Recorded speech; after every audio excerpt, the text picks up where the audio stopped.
കുറച്ച് കുരുക്കൾ പൊട്ടും. കാരണം പോപ്പുലർ ഫ്രണ്ടിനെ സംബന്ധിച്ച് പറഞ്ഞാൽ സ്വാഭാവികമായിട്ടും പ്രശ്നങ്ങൾ ഉണ്ടാകും, എതിർപ്പുകൾ ഉണ്ടാകും, തന്തയ്ക്ക് വിളികൾ ഉണ്ടാകും. ഇതുവരെ പറഞ്ഞതുപോലെ അല്ലല്ലോ, സ്വാഭാവികമായിട്ടും ഉണ്ടാകും. എന്തായിരുന്നാലും കുറച്ച് ആളുകൾ വന്നിട്ടുണ്ട്. പ്രിയപ്പെട്ട സുഹൃത്തുക്കളെ, നമുക്കറിയാം പോപ്പുലർ ഫ്രണ്ട് എന്ന സംഘടന നിരോധിക്കപ്പെട്ടു. പക്ഷേ എന്താണ് ഇപ്പോഴത്തെ അവരുടെ അവസ്ഥ? അവർക്ക് ജാമ്യത്തിന് വേണ്ടിയിട്ട് ശ്രമിക്കുന്നുണ്ടോ? അവര് രക്ഷപ്പെട്ടു വരുമോ? അതിനു മുമ്പ് എന്താണ് ഈ സംഘടന, എന്തുകൊണ്ടാണ് ഈ സംഘടന നിരോധിക്കപ്പെട്ടത് എന്ന് നമ്മൾ അറിയണം. ഇന്ത്യയിലെ ഒരു ഇസ്ലാമിക രാഷ്ട്രീയ സംഘടനയാണ് പോപ്പുലർ ഫ്രണ്ട് ഓഫ് ഇന്ത്യ. ഇത് മുസ്ലിം ന്യൂനപക്ഷ രാഷ്ട്രീയത്തിന്റെ തീവ്രവും പ്രത്യേകവുമായ ഒരു ശൈലിയിലാണ് നമ്മുടെ നാട്ടിൽ പ്രവർത്തിച്ചു വരുന്നത്. ഹിന്ദുത്വ ഗ്രൂപ്പുകളെ പ്രതിരോധിക്കുക എന്ന ലക്ഷ്യത്തിനു വേണ്ടിയാണ് ഈ സംഘടന രൂപീകരിക്കപ്പെട്ടത്. ഇത് ഇന്ത്യൻ ആഭ്യന്തര മന്ത്രാലയം 2022 സെപ്റ്റംബർ 28 നിയമവിരുദ്ധ പ്രവർത്തനങ്ങൾ തടയുക എന്ന ആക്ട്, അതായത് UAPA പ്രകാരം 5 വർഷത്തേക്ക് നിരോധിച്ചു. എന്തിനാണ്? ഇതൊരു മതേതര പാർട്ടിയാണെങ്കിൽ നിരോധിക്കേണ്ട കാര്യമില്ല. അവര് പറയുന്നു ഞങ്ങൾ മതേതര പ്രവർത്തകരാണെന്ന്. പക്ഷെ ഇതൊരു മത സംഘടനയായിട്ട് തന്നെയാണ് രജിസ്റ്റർ ചെയ്തിരിക്കുന്നത്. പിന്നെ നമ്മൾ വിചാരിക്കും കേരളത്തിൽ മാത്രമാണെന്നല്ല, ഇന്ത്യയിലെ മുഴുവൻ സംസ്ഥാനങ്ങളിലും ഇവർക്ക് വേരുകളുണ്ട്. കർണാടക ഫോറം ഫോർ ഡിഗ്നിറ്റി അഥവാ KFD, നാഷണൽ ഡെവലപ്മെന്റ് ഫ്രണ്ട് അഥവാ NDF, ഇങ്ങനെ പല സംഘടനകളെയും ലയിപ്പിച്ചുകൊണ്ടാണ് 2006 പോപ്പുലർ ഫ്രണ്ട് ഓഫ് ഇന്ത്യ എന്ന സംഘടനയെ ഇവർ സ്ഥാപിക്കുന്നത്. നീതി ഇവർ പറയുന്നതാണ്, സ്വാതന്ത്ര്യം ഇവരുടെ മതസ്വാതന്ത്ര്യമാണ്, സുരക്ഷ മുസ്ലിങ്ങളുടെ സുരക്ഷയാണ്. ഇതൊക്കെ മുസ്ലിങ്ങൾക്ക് ഉറപ്പുവരുത്തുക എന്ന ലക്ഷ്യത്തിനു വേണ്ടി മുസ്ലിങ്ങളെ ശാക്തീകരിക്കുക, അവരെ പ്രതിജ്ഞാബദ്ധമായ ഒരു സാമൂഹ്യ പ്രസ്ഥാനം വഴി, അതായത് പോപ്പുലർ ഫ്രണ്ട് വഴി അവരെ ശക്തി ആർജിപ്പിക്കുക എന്ന രൂപത്തിലാണ് ഈ സംഘടന നിലനിൽക്കുന്നത് എന്നാണ് അവർ പറയുന്നത്. ഇത് മുസ്ലിം സംവരണത്തിനു വേണ്ടിയാണ് ഇവർ വാദിച്ചു കൊണ്ടിരിക്കുന്നത്. ഈ മതേതര കേരളത്തിൽ പോലും, മതേതര സ്വതന്ത്ര ജനാധിപത്യ ഭാരതത്തിൽ ആ ജനാധിപത്യത്തെ ഇല്ലായ്മ ചെയ്ത് അവിടെ മതാധിപത്യം കൊണ്ടുവരണം എന്നാണ് അവർ അടിസ്ഥാനപരമായി വാദിച്ചു കൊണ്ടിരിക്കുന്നത്. 2012 നിരപരാധികളായ പൗരന്മാരെ തടവിലിടാൻ UAPA നിയമം ഉപയോഗിച്ചു എന്നാരോപിച്ച് ഈ സംഘടന വലിയൊരു പ്രതിഷേധം നടത്തിയിരുന്നു 2012. ഇവരുടെ ഹർത്താൽ എന്ന് പറഞ്ഞാൽ ആരും പുറത്തിറങ്ങാറില്ല, എല്ലാവർക്കും പേടിയാ, ജീവനിൽ പേടിയില്ലേ. ഈ സംഘടന നിരോധിക്കുന്ന സമയത്ത് അതിന്റെ അടുത്ത ദിവസം ഇവരൊരു ഹർത്താൽ ഓർമ്മയുണ്ടല്ലോ. അന്ന് ഒരു പള്ളിയില് ജുമാ നടത്തിക്കൊണ്ടിരിക്കുന്ന ഒരു സലഫി പണ്ഡിതൻ പറയാണ്, ഓഹ് ഞാൻ ഭയന്നു പോയി. അദ്ദേഹം കാറിൽ അദ്ദേഹത്തിന്റെ ഉമ്മയെ ചികിത്സിക്കാൻ അങ്ങനെ ഡോക്ടറെ കാണിക്കാൻ കൊണ്ടുപോകുകയാണ് അത്ര. ഇവരുടെ ഹർത്താലാണെന്ന് അറിഞ്ഞിട്ടില്ല. എന്നിട്ട് ഇവർ വന്ന് വണ്ടി തടഞ്ഞ സമയത്ത് ചില്ലടിച്ച് പൊട്ടിക്കും, നിന്റെ തലയടിക്കും എന്നൊക്കെ പറഞ്ഞ സമയത്ത് ഈ ഉസ്താദ് പറയുകയാണത്രേ, ഞാൻ ഇന്ന പള്ളിയില് ഈ വെള്ളിയാഴ്ച ദിവസം കുത്തുബ പറഞ്ഞ് ഇമാമായിട്ട് നിൽക്കുന്ന മതപുരോഹിതനാണെന്ന് പറഞ്ഞപ്പോൾ അടുത്ത അട്ടി നിന്റെ തലയ്ക്കായിരിക്കും എന്ന് പറഞ്ഞിട്ട് ഒരു തെറിയും വിളിച്ചു എന്ന് പറഞ്ഞിട്ട് അദ്ദേഹം പറയുന്നു, ഇവർ ഏത് മുസ്ലിങ്ങളെ പ്രതിനിധീകരിക്കുന്നതിന് വേണ്ടിയാണ് നിലകൊള്ളുന്നത് എന്ന് ചോദിച്ചിരുന്നു. നിൽക്കട്ടെ, ഇവരുടെ മതേതരത്വം ഞാനത് പറഞ്ഞതാ. ഇന്ത്യൻ ഗവൺമെന്റിന്റെ ദേശവിരുദ്ധവും ഇവർ പറയുന്നതാണ്, സാമൂഹിക വിരുദ്ധവുമായ പ്രവർത്തനങ്ങളിൽ പങ്കുണ്ട് എന്ന് PFI പലപ്പോഴും ആരോപിക്കപ്പെട്ടിട്ടുണ്ട്. Indian government ദേശവിരുദ്ധരാണോ?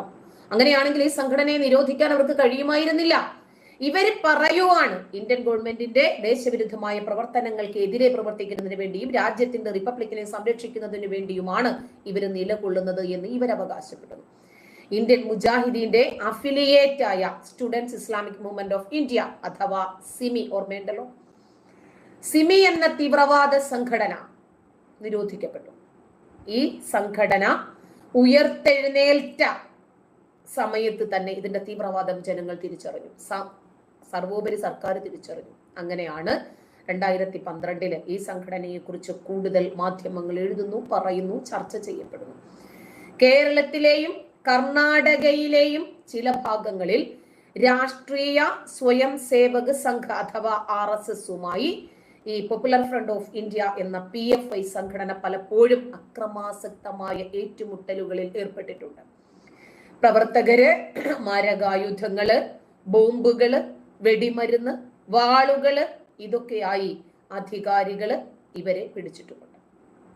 പോപ്പുലർ ഫ്രണ്ടിന്റെ കേന്ദ്രങ്ങളിൽ നിന്ന് തന്നെ ഇത്തരം ഒരുപാട് ദേശവിരുദ്ധ പ്രവർത്തനങ്ങളുടെ തെളിവുകൾ അവർ പിടിച്ചെടുത്തിട്ടുണ്ട്. താലിബാൻ, അൽ-ഖ്വയ്ദ, ലഷ്കർ-ഇ-ത്വയ്ബ, ISIS തുടങ്ങിയ ധാരാളം തീവ്രവാദ സംഘടനകളുമായി ബന്ധമുണ്ട് എന്ന് ഈ സംഘടനയ്ക്കെതിരെ നിരവധി ആരോപണങ്ങൾ ഉയരുകയും അതിന്റെ അടിസ്ഥാനത്തിൽ കേന്ദ്ര സർക്കാർ തന്നെ നേരിട്ട് അന്വേഷണം നടത്തുകയും അതിന്റെ ഡിജിറ്റൽ രേഖകൾ കണ്ടെടുക്കുകയും ചെയ്തിട്ടുണ്ട്. ഇനിയും ഇവർക്ക് ഈ ഒരു സംഘടന മാത്രമല്ല, പോപ്പുലർ ഫ്രണ്ടിന്റെ മറവിൽ ഇവർക്ക് ഒരുപാട് പോഷക സംഘടനകളുണ്ട്.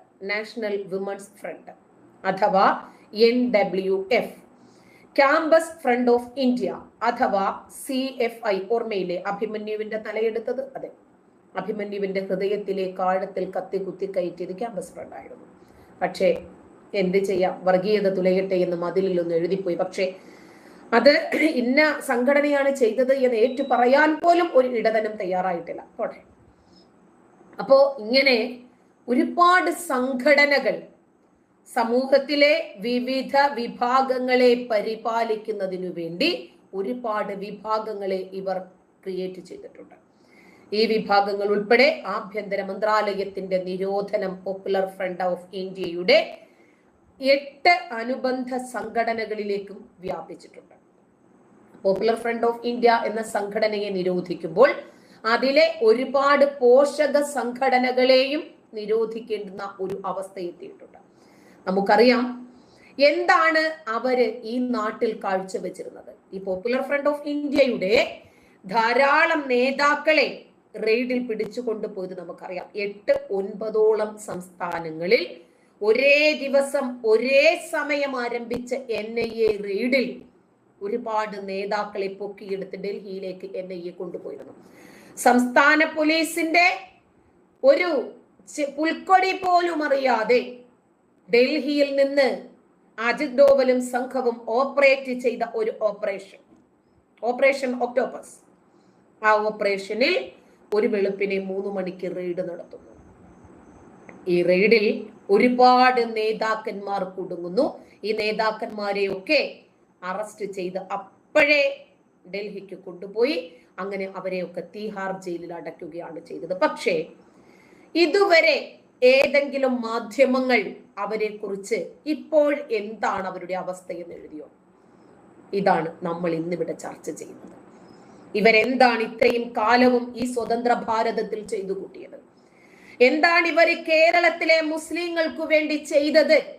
എല്ലാ മുസ്ലിങ്ങൾക്കും ഇവരെ കുറിച്ച് എന്താണ് അഭിപ്രായം? എല്ലാ മുസ്ലിം സംഘടനകളും പോപ്പുലർ ഫ്രണ്ടിന്റെ എല്ലാ തരത്തിലുള്ള പ്രവർത്തനങ്ങളെയും അംഗീകരിക്കുന്നുണ്ടോ? മുസ്ലിങ്ങളുടെ അട്ടിപ്പേർ അവകാശം മുഴുവൻ സംഘടനകളും ഒരുമിച്ച് നിന്ന് ഒരു മുസ്ലിം ഐക്യവേദി രൂപീകരിച്ചിട്ട് പോപ്പുലർ ഫ്രണ്ടിനെ ഏൽപ്പിച്ചിട്ടുണ്ടോ? മുസ്ലിങ്ങളുടെ സംരക്ഷണത്തിന്റെ കുത്തക അവകാശം പോപ്പുലർ ഫ്രണ്ടിനാണ് എന്നവർ അവകാശപ്പെടുമ്പോൾ അതിലെന്തെങ്കിലും സത്യസന്ധതയുണ്ടോ എന്ന് നമ്മൾ അന്വേഷിച്ചേ മതിയാകും. ഇവർക്കു വേണ്ടി ജാമ്യത്തിന് പല തവണകളിൽ ഇവിടെ നിന്ന് ശ്രമിക്കുന്നു. ഒരു രക്ഷയുമില്ല. കാരണം രാജ്യവിരുദ്ധ പ്രവർത്തനങ്ങൾ കണ്ടുപിടിക്കപ്പെട്ടതിന്റെ പേരിലും വിദേശ ഫണ്ടുകൾ ഈ രാജ്യത്തെ തകർക്കുന്ന പ്രവർത്തനങ്ങൾക്കു വേണ്ടി ഇവർ സ്വീകരിച്ചതിന്റെ പേരിലുമൊക്കെയാണ് ഈ സംഘടനയെ കേന്ദ്ര ഗവൺമെന്റ് നിരോധിക്കുന്നത്. അതുകൊണ്ട് ഈ CA റൌഫിനുൾപ്പെടെ ഒരുപാട് നേതാക്കന്മാർക്കു വേണ്ടി പല തവണകളിൽ ജാമ്യാപേക്ഷ നൽകിയിട്ടുണ്ട്. പക്ഷെ എന്ത് ചെയ്യാം, ഇവര് പുറത്തു വന്നാൽ, ഇവരിൽ ഒരാളെങ്കിലും പുറത്തു വന്നാൽ ഒരുപാട് പ്രശ്നങ്ങളും പ്രത്യാഘാതങ്ങളും ഈ സ്വതന്ത്ര ജനാധിപത്യത്തിന് നേരെയുണ്ടാകും. അതുകൊണ്ട് ഈ ജനാധിപത്യത്തിന് മങ്ങലേൽപ്പിക്കാൻ തയ്യാറല്ലാത്തത് കൊണ്ട് ഇവർക്ക് ജാമ്യം കൊടുക്കാൻ ഒരിക്കലും കേന്ദ്ര സർക്കാരോ കോടതിയോ തയ്യാറായില്ല. പലപ്പോഴും ഇവർ ശ്രമിച്ചു, ജാമ്യം വേണം, നമ്മുടെ ഇബ്രാഹിം എന്ന് പറയുന്ന ഒരു വയസ്സായ ആളാണ്, ഞാൻ ക്യാൻസർ പേഷ്യൻ്റ് ആണ്, അതുകൊണ്ട് എനിക്ക് നിങ്ങൾ ജാമ്യം തരണം എന്നൊക്കെ പറഞ്ഞ് പല തവണകളിൽ ശ്രമിച്ചെങ്കിലും ജാമ്യം കിട്ടിയില്ല. കാരണം ഇവരെയൊക്കെ പിടിച്ചത് ചെറിയ കുറ്റങ്ങൾക്കല്ല, ഈ രാജ്യത്തിന്റെ സുസ്ഥിരതയെ തടസ്സപ്പെടുത്താൻ ശ്രമിക്കുന്നു. ചെറിയ കാര്യമാണോ? ചെറിയ കാര്യമാണോ? ഈ നാടിനെ തകർത്ത് അവിടെ ജനാധിപത്യത്തിന് സമാന്തരമായി മറ്റൊരു രാജ്യം സ്ഥാപിക്കാൻ, മറ്റൊരു ഭരണം സ്ഥാപിക്കാൻ ശ്രമിക്കുന്നു. ചെറിയ കാര്യമാണോ? നമ്മുടെ നാട്ടില് നാനാത്വത്തിൽ ഏകത്വം നിലനിൽക്കണം എന്ന് ആഗ്രഹിക്കുന്ന ആളുകളാണ് നമ്മളൊക്കെ. ഇങ്ങനെ ബഹുസ്വരതയിൽ നമ്മൾ ഓരോരുത്തരും അവനവന്റെ മതവിശ്വാസവും ആചാരവും അനുഷ്ഠാനവും ഒക്കെ ആയിട്ട് മുന്നോട്ട് പോയിക്കോട്ടെ, അത് നമ്മുടെ ഭരണഘടന നമുക്ക് അനുവദിച്ചു നൽകുന്നതുമാണ്. ഇപ്പോ ഇവര് ഈ രാജ്യത്തെ തുരങ്കം വയ്ക്കുന്ന പ്രവൃത്തികളുമായി മുമ്പോട്ട് പോയിട്ട് ജാമ്യത്തിന് അപേക്ഷിച്ചാൽ അവർക്ക് കിട്ടും. ഇപ്പൊ ഇവരെയൊക്കെ പിടിച്ചിട്ട് ഉടനെ തന്നെ ഇവരെല്ലാവരും ഇവർക്കറിയുന്ന സത്യങ്ങളൊക്കെ പറഞ്ഞു. ഈ സി എ റൌഫിനോടൊപ്പം തന്നെ പ്രവർത്തിക്കുന്ന ഒരാളുണ്ട്, അബ്ദുൽ സത്താർ. ആദ്യം റൌഫിനെ പിടിച്ചു, പിന്നീട് സത്താർ ഒളിവിലായി. സത്താർ പിന്നീട് ഈ സംഘടന നിരോധിച്ചു എന്ന് ഡിക്ലെയർ ചെയ്യുന്നതിന് വേണ്ടിയിട്ട് പത്രസമ്മേളനം നടത്താൻ വേണ്ടിയിട്ട് വന്നു. പിന്നീട് ആ പ്രസ് മീറ്റ് കഴിഞ്ഞപ്പോൾ നേരെ പറക്കുകയാണ് ചെയ്തത്. ഭൂമിയിൽ ഇങ്ങ് നിർത്തിയില്ല NIA-ക്കാർ സത്താറിനെ കൊണ്ടുപോയി. സത്താറിനെ പിടിച്ച ഉടനെ തന്നെ സത്താർ പറഞ്ഞു, കേരളത്തിന്റെ വിവിധ ഇടങ്ങളിൽ ബോംബ് വയ്ക്കാൻ ഞങ്ങൾ തയ്യാറെടുത്ത് നിൽക്കുമായിരുന്നു. അവരുടെ തീരുമാനം അവർ കൃത്യമായി അറിയിക്കുകയും ചെയ്തു. ഇവരെ എങ്ങനെയാണ് പുറത്തുവിടുന്നത്? എന്നിട്ട് ആരോഗ്യസ്ഥിതി മോശമായതുകൊണ്ട് തീഹാർ ജയിലിൽ ഇനി കിടക്കാൻ വയ്യ, എങ്ങനെയെങ്കിലും വീട്ടിലേക്ക് മാറ്റണം, വീട്ടിൽ വേണമെങ്കിൽ നിങ്ങൾ ആളെ വെച്ചോ, തടങ്കലിൽ വെച്ചോ, എന്നിട്ട് എനിക്ക് തീഹാർ ജയിലിൽ വയ്യ, കാരണം അരിയും മലരും കുന്തിരിക്കവും മാത്രമേ കരുതാൻ വിളിച്ചു പറഞ്ഞിരുന്നുള്ളൂ. അതിനകത്ത് കർപ്പൂരവും ചന്ദനത്തിരിയും ഒന്നും ഇല്ലല്ലോ. അപ്പോ മുസ്ലിങ്ങൾക്ക് വേണ്ടിയുള്ള മരണാനന്തര കർമ്മങ്ങൾക്കുള്ള ഒരു കാര്യങ്ങളും മുദ്രാവാക്യത്തിൽ വരാത്തത് കൊണ്ട് ഇവരത് കരുതിയിട്ടില്ല. അതുകൊണ്ട് തീഹാർ ജയിലിൽ ഇനിയും കഴിയാൻ ബുദ്ധിമുട്ടാണ്. അതുകൊണ്ട് തൽക്കാലം എന്നെ വീട്ടുതടങ്കലിലേക്ക് മാറ്റിക്കോ എന്ന് പറഞ്ഞ് പോപ്പുലർ ഫ്രണ്ടിന്റെ സ്ഥാപക അധ്യക്ഷനായ ഈ അബൂബക്കർ അദ്ദേഹം ഹൈക്കോടതിയിൽ ഹർജി നൽകുന്നു. ഹൈക്കോടതി അത് നിരുപാധികം തള്ളുന്നു. കാരണം ഇവര് സാധാരണക്കാരല്ലല്ലോ. സാമൂഹ്യ പ്രവർത്തകനായ ഗൗതം നവ്ലാഖയ്ക്ക് വീട്ടിൽ ചികിത്സ നൽകാൻ സുപ്രീം കോടതി അനുവദിച്ചതുപോലെ അബൂബക്കറിന്റെ കാര്യത്തിലും വീട്ടിൽ ചികിത്സ അനുവദിക്കണം എന്ന് അഭിഭാഷകൻ പറഞ്ഞപ്പോൾ കോടതി അത് മുഴുവനും കേൾക്കാൻ പോലും നിന്നില്ല, തള്ളുകയാണ് ചെയ്തത്. കാരണം ഇവര് ഒരു രാജ്യത്തെ തകർക്കാൻ ശ്രമിച്ചവരാണ്. ഒരു രാജ്യത്ത് ജീവിക്കുന്ന മുസ്ലിങ്ങളല്ലാത്ത മുഴുവൻ ആളുകളെയും തകർക്കുന്നതിനു വേണ്ടി, കൊന്നൊടുക്കുന്നതിനു വേണ്ടി ഹിറ്റ് ലിസ്റ്റുകൾ ഉണ്ടാക്കിയവരാണ്. അവരെ നശിപ്പിക്കുന്നതിന് വേണ്ടി ഹിറ്റ് സ്ക്വാഡുകൾ. കാരണം ഓരോ അമുസ്ലിങ്ങളെയും ആദ്യം RSS BJP നേതാക്കളെ കൊല്ലാം, എന്നാൽ മാത്രമേ നമുക്ക് ഈ രാജ്യത്തിന് പിടിമുറുക്കാൻ കഴിയൂ. അങ്ങനെ പ്ലാൻ ചെയ്ത് ഓരോരുത്തരെയും ഇല്ലാതാക്കാൻ ശ്രമിച്ച ഇവരെയൊക്കെ അങ്ങനെ അങ്ങ് വെറുതെ വിടാൻ പറ്റുമോ? അങ്ങനെ എന്തായിരുന്നാലും ഇദ്ദേഹത്തിന് ജാമ്യം കിട്ടിയില്ല. പല തവണകളിൽ ശ്രമിച്ചു, പല തവണകളിൽ. അങ്ങനെ മൂന്ന് പോപ്പുലർ ഫ്രണ്ട് നേതാക്കളെ NIA കോടതിയിൽ ഹാജരാക്കുന്നു. ആ സമയത്ത് ഈ 3 പേരിൽ ഒരാളുടെ മകൻ പുറത്തു നിന്നിട്ട് ഫോട്ടോ എടുക്കുക, ജഡ്ജിന്റെ വീഡിയോ പിടിക്കുക, എന്തിനും ഭീഷണിപ്പെടുത്താൻ. അപ്പൊ ജഡ്ജ് അടുത്ത് വിളിച്ചു, എന്താ ചെയ്ത്, എടുത്ത ഫോട്ടോ അങ്ങ് ഡിലീറ്റ് ചെയ്തേക്ക്, എന്നെ നിങ്ങൾ കൊന്നു കളഞ്ഞാലേ ഈ കസേരയിൽ വേറൊരാൾ വന്നിരിക്കും. ജനാധിപത്യത്തെ മാനിക്കുന്ന ഈ രാജ്യത്തിന്റെ കാവലാളന്മാരായി നിങ്ങൾ എന്റെ ഒരാളുടെ തലയെടുത്താൽ 1000 പേർ ഈ കസേരയിൽ ഇരിക്കാൻ സജ്ജരായി മുന്നോട്ട് വരും. അതുകൊണ്ട് ഭീഷണിയും ഭയപ്പെടുത്തലും ഒന്നും വേണ്ട എന്ന് പറഞ്ഞിട്ട് അത് ഡിലീറ്റ് ചെയ്തു. ഫാക്ടറി റീസെറ്റ് ചെയ്ത് ഫോണും തിരിച്ച് കയ്യിൽ കൊടുത്തു. ഒന്ന് ആലോചിക്കണം, NIA ജഡ്ജിനെ വരെ ഭീഷണിപ്പെടുത്താൻ ഫോട്ടോ എടുത്ത് അദ്ദേഹത്തെ തന്നെ നേർക്കുനേർ. അപ്പൊ ഇവരുടെ ധൈര്യം എന്താണ്, ഇവരുടെ ചങ്കൂറ്റം എന്താണെന്ന് ആലോചിച്ച് നോക്കിക്കേ. ഇതുപോലെയുള്ള നേതാക്കളെ വിടുമോ? ഈ രാജ്യം അവരെ സ്വതന്ത്രരായിട്ട് ഇറക്കി വിടുമെന്ന് തോന്നുന്നുണ്ടോ? ഹൈക്കോടതി തള്ളി. സാമൂഹ്യ പ്രവർത്തകനായ ഗൗതം നവ്ലാക്ക, അദ്ദേഹം ഈ രാജ്യത്തിനെതിരെ പ്രവർത്തിച്ച വ്യക്തിയല്ല. ഈ രാജ്യത്തിനെതിരെ പ്രവർത്തിച്ചെങ്കിലല്ലേ ഇവരത് പറയണം. അയാൾക്ക് വീട്ടു തടങ്കലിൽ കൊടുത്തില്ല, അതുപോലെ എനിക്കെന്തായോ എന്ന്. തന്നെയുമല്ല, സുപ്രീം കോടതി അങ്ങനെ അങ്ങ് ചോദ്യം ചെയ്യാൻ പറ്റുമോ? അവർക്ക് ജാമ്യം കൊടുത്തിട്ടുണ്ടെങ്കിൽ, അവർക്ക് വീട്ടു തടങ്കലിൽ ചികിത്സ കൊടുത്തിട്ടുണ്ടെങ്കിൽ അതിന് അതിൻ്റെതായിട്ടുള്ള നിയമ നടപടികൾ ഉണ്ടാകും, അതിന്റെ തെളിവുകൾ ഉണ്ടാകും. അങ്ങനെ വാദപ്രതിവാദങ്ങളൊക്കെ കഴിഞ്ഞിട്ട് തന്നെ ആയിരിക്കുമല്ലോ അങ്ങനെ കൊടുത്തിരിക്കുക. അയാൾക്ക് കൊടുത്തതുപോലെ എനിക്കും തരാൻ പറഞ്ഞാൽ നടക്കുന്ന കേസാണോ? എന്തായിരുന്നാലും അതേസമയം അബൂബക്കറിന്റെ ആരോഗ്യസ്ഥിതിയെ കുറിച്ച് റിപ്പോർട്ട് സമർപ്പിക്കാൻ NIA-യോട് കോടതി ആവശ്യപ്പെടുന്നു. ഈ അബൂബക്കറിനോട് കോടതി ചോദിച്ചത്, നിങ്ങൾക്ക് ഈ രാജ്യത്തിനെതിരെ പ്രവർത്തിച്ചപ്പോൾ, ഈ രാജ്യത്തിനെതിരെ വിഷം കലർന്ന പ്രഭാഷണങ്ങൾ കാഴ്ചവെച്ചപ്പോൾ, യുവാക്കളെ ഏകോപിപ്പിച്ച് അവരെ പ്രക്ഷുബ്ധമായ ഒരു സാഹചര്യത്തിലേക്ക് കൊണ്ടുപോയപ്പോൾ നിങ്ങൾക്കറിയില്ലായിരുന്നോ നിങ്ങൾക്ക് വയസ്സായിട്ടുണ്ടെന്ന്? അന്നേരം നിങ്ങൾ ക്യാൻസർ പേഷ്യന്റ് ആണെന്ന് നിങ്ങൾക്കറിയില്ലായിരുന്നോ? ഈ രാജ്യത്തിന്റെ നീതി നിർവഹണത്തെ കുറിച്ച് നിങ്ങൾക്കറിയില്ലായിരുന്നോ? രാജ്യദ്രോഹ കുറ്റത്തിന് എന്ത് ശിക്ഷയാണ് ലഭിക്കുക എന്ന് നിങ്ങൾക്കറിയില്ലായിരുന്നോ? എന്ന് തുടങ്ങി ഒരു പിടി ചോദ്യങ്ങൾ ചോദിച്ചു. ജാമ്യം കിട്ടൂല എന്ന് ഏതാണ് ഉറപ്പായി. അങ്ങനെ NIA-യോട് കോടതി പറഞ്ഞു, അദ്ദേഹത്തിന്റെ ആരോഗ്യസ്ഥിതി ഗൗരവമായിട്ട് പരിഗണിക്കും. അദ്ദേഹത്തിന് ഗൗരവമായ രോഗമുണ്ട്, റിപ്പോർട്ട് പെട്ടെന്ന് തന്നെ സമർപ്പിക്കാൻ പറഞ്ഞു.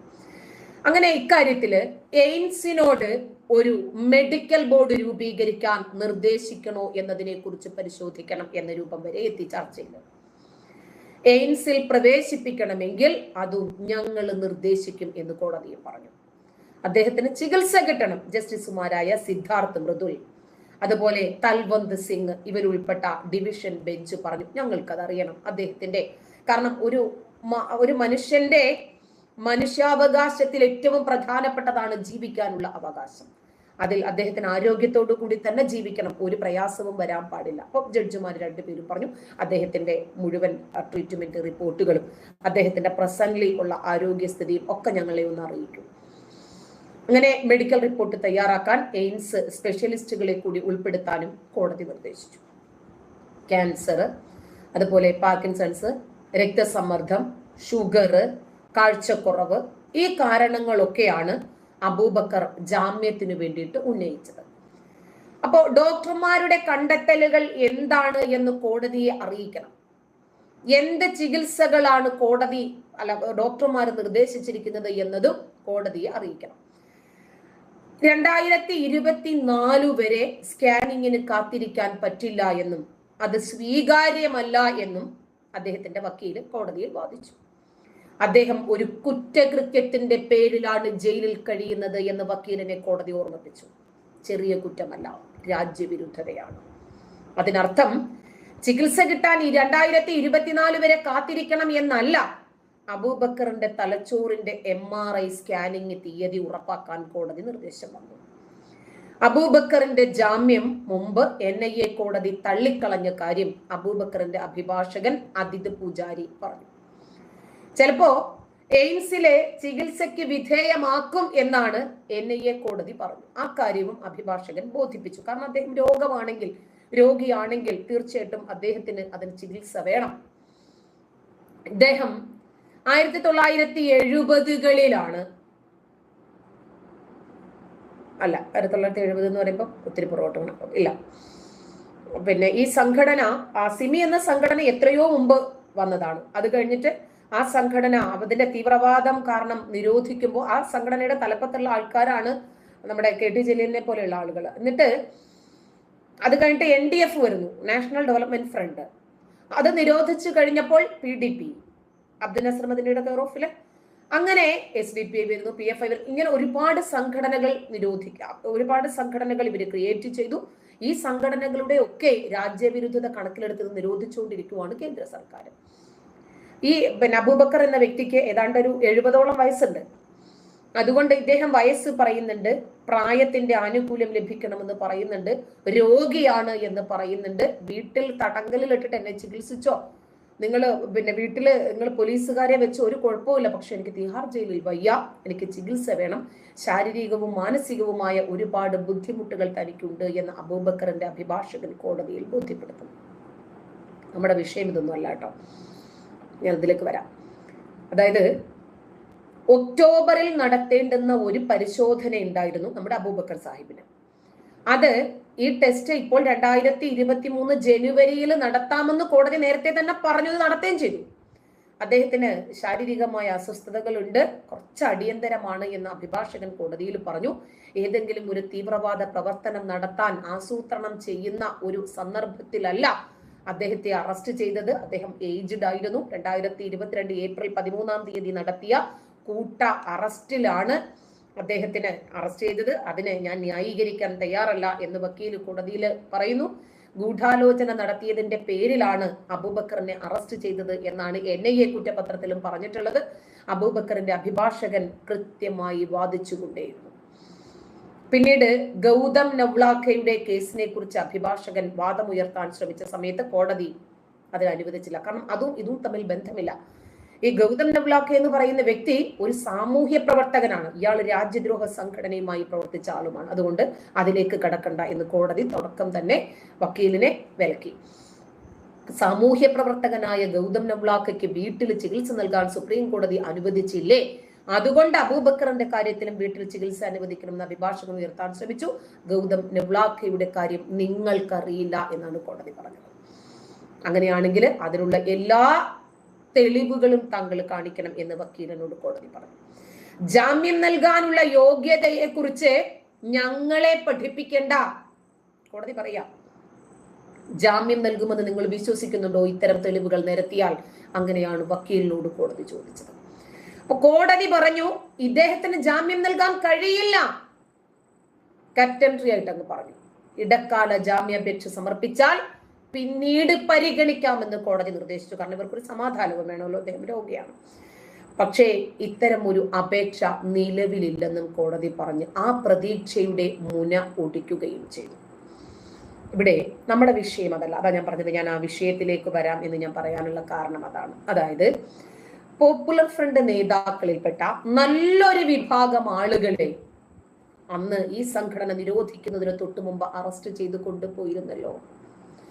അവർക്ക് വേണ്ടി ഇപ്പം ഈ അബൂബക്കർ സാഹിബിന്റെ ജാമ്യാപേക്ഷയെ കുറിച്ച് മാത്രമേ വാർത്ത പുറത്തു വന്നിട്ടുള്ളൂ. സിയറോഫിന് ജാമ്യം വേണ്ടേ, സത്താറിന് ജാമ്യം വേണ്ടേ, OMA സലാമിന് ജാമ്യം വേണ്ടേ, നസറുദ്ദീൻ എളമരം അദ്ദേഹത്തിന് ജാമ്യം വേണ്ടേ? ഇങ്ങനെ നമുക്ക് പേരെടുത്ത് പറയാൻ കഴിയുന്നതും കഴിയാത്തതുമായ ഒട്ടനവധി ആളുകൾ ജയിലിലായിട്ടുണ്ട്. അവർക്കാർക്കും ജാമ്യത്തിനു വേണ്ടി ഇതുവരെ അവരുടെ സംഘടനയിൽപ്പെട്ട ചോട്ടാ നേതാക്കളും ബഡാ നേതാക്കളും ഒക്കെ ഉണ്ടല്ലോ. എന്തുകൊണ്ടാണ് അവരാരും ഇതുവരെ ശ്രമിക്കാത്തത്? ഇത് ഇവിടെ നമ്മൾ വളരെ നിർബന്ധമായും ചർച്ച ചെയ്യേണ്ടുന്ന ഒരു വിഷയമാണ്. ഈ രാജ്യത്തിനെതിരെ പ്രവർത്തിച്ച ഈ വിഭാഗം ആളുകൾ ഈ നാട്ടിൽ സംഘടിതരായി പ്രവർത്തിച്ചുകൊണ്ടിരിക്കുമായിരുന്നു. എന്നിട്ട് അവർ ജയിലിലായ സമയത്തും ഈ സംഘടന നല്ല രൂപത്തിൽ മുമ്പോട്ട് പോകുന്നുണ്ട്. ഈ സംഘടനയുടെ പോഷക സംഘടനകൾ നിലനിൽക്കുന്നുണ്ട്. അതൊക്കെ നമ്മുടെ നാട്ടിൽ കൃത്യമായ രൂപത്തിൽ നടന്നു വരുന്നുണ്ട്. അതൊക്കെ നമുക്കും അറിയുന്ന കാര്യം തന്നെയാണ്. ഇവിടെ ഈ നേതാക്കൾക്ക് വേണ്ടി, കാരണം ഈ സംഘടനാ നേതാക്കള് പ്രവർത്തിച്ച് ഒരുപാട് അണികളെയും ഇവര് കൊണ്ടുവന്നിട്ടുണ്ടല്ലോ ഇതിനകത്തേക്ക്. അങ്ങനെയാണെങ്കിൽ അവർക്ക് ആർക്കും ഇവരെ വേണ്ടേ? ഇവിടെ മറ്റൊരു പ്രധാനപ്പെട്ട വിഷയവും കൂടിയുണ്ട്. ഒരുപാട് പോപ്പുലർ ഫ്രണ്ട് നേതാക്കളായ അണികൾ ഗൾഫിൽ കുടുങ്ങിക്കിടക്കുന്നുണ്ട്. അവർക്ക് നാട്ടിലേക്ക് വരാൻ പറ്റുന്നില്ല. കാരണം NIA വലവീശിയിരിക്കുകയാണ്. അവരുടെ സമ്പത്ത് അറ്റാച്ച് ചെയ്തേക്കാം, അവരുടെ ബാങ്ക് അക്കൗണ്ടുകൾ ഫ്രീസ് ചെയ്തേക്കാം. അവർ ഈ സംഘടനയിൽ നിന്നിട്ട് ഈ രാജ്യത്തിനെതിരെ, ഈ രാജ്യത്തിരുന്നും വിദേശത്തിരുന്നും എന്തൊക്കെ ചെയ്തിട്ടുണ്ട് എന്ന് കൃത്യമായും NIAക്ക് അറിയാം. അതിന്റെ കുറ്റപത്രങ്ങൾ NIAയുടെ കയ്യിലുണ്ട്. അതുകൊണ്ട് അവർക്കത് അറിഞ്ഞേ തീരൂ. കൃത്യമായി തെളിവുകൾ മുന്നിൽ വെച്ചിട്ട് NIA എയർപോർട്ടുകൾ തോറും കാത്തിരിക്കുകയാണ്. ഈ സംഘടനയിൽ പ്രവർത്തിച്ച ആളുകൾക്കൊന്നും ഇപ്പോൾ നാട്ടിലേക്ക് വരാൻ കഴിയുന്നില്ല. കുടുംബക്കാരെ കാണാൻ ഇവർക്ക് ഒരു രക്ഷയുമില്ലാത്തൊരവസ്ഥയിലാണ് ഇവരിപ്പോൾ ഉള്ളത്. കാരണം ഈ സംഘടനയിലായിരുന്ന സമയത്ത് ഇവരെന്തൊക്കെയാണ് ഈ രാജ്യത്ത് ചെയ്തു കൂട്ടിയത് എന്ന് അവർക്കറിയാം. ഒരു നാടിന്റെ ബഹുസ്വരതയെ തകർക്കാൻ ഇവര് പലതും ചെയ്തു. പല മാധ്യമങ്ങൾക്കും ഭയമാണ്. പോപ്പുലർ ഫ്രണ്ട് എന്ന് മിണ്ടാൻ തന്നെ ഭയമാണ്. അവരാരും ഇത്തരം കാര്യങ്ങളൊന്നും പുറത്തു പറയുന്നില്ല. പുറത്തു പറയാത്തത് ഭയം കൊണ്ട് തന്നെയാണ്. കാരണം ഈ നാട്ടിൽ നിലനിൽക്കണ്ടേ, ഈ നാട്ടിൽ ജീവിച്ച് പോകണ്ടേ. ഒരു മാധ്യമ സ്ഥാപനമാണെങ്കിൽ ആദ്യം ഇവർ അടിച്ചു തകർക്കും. അല്ല, മാധ്യമ പ്രവർത്തകരാണെങ്കിലും കാര്യമൊന്നുമില്ല. ഇവര് ഗൾഫ് രാജ്യങ്ങളിൽ ഇരുന്ന് പോപ്പുലർ ഫ്രണ്ടിനു വേണ്ടി ഈ രാജ്യത്തിനെതിരെ നിരവധി അനവധി കുറ്റകൃത്യങ്ങൾ ചെയ്തിട്ടുണ്ട്. ഫണ്ട് കൊടുത്തവരും കുടുങ്ങും, ഫണ്ട് സ്വീകരിച്ചവരും കുടുങ്ങും. ഇപ്പോ ഒരാളുടെ വീഡിയോ ഞാൻ കാണിച്ചു തരാം. പോപ്പുലർ ഫണ്ടിനെ നിരോധിച്ചത്ര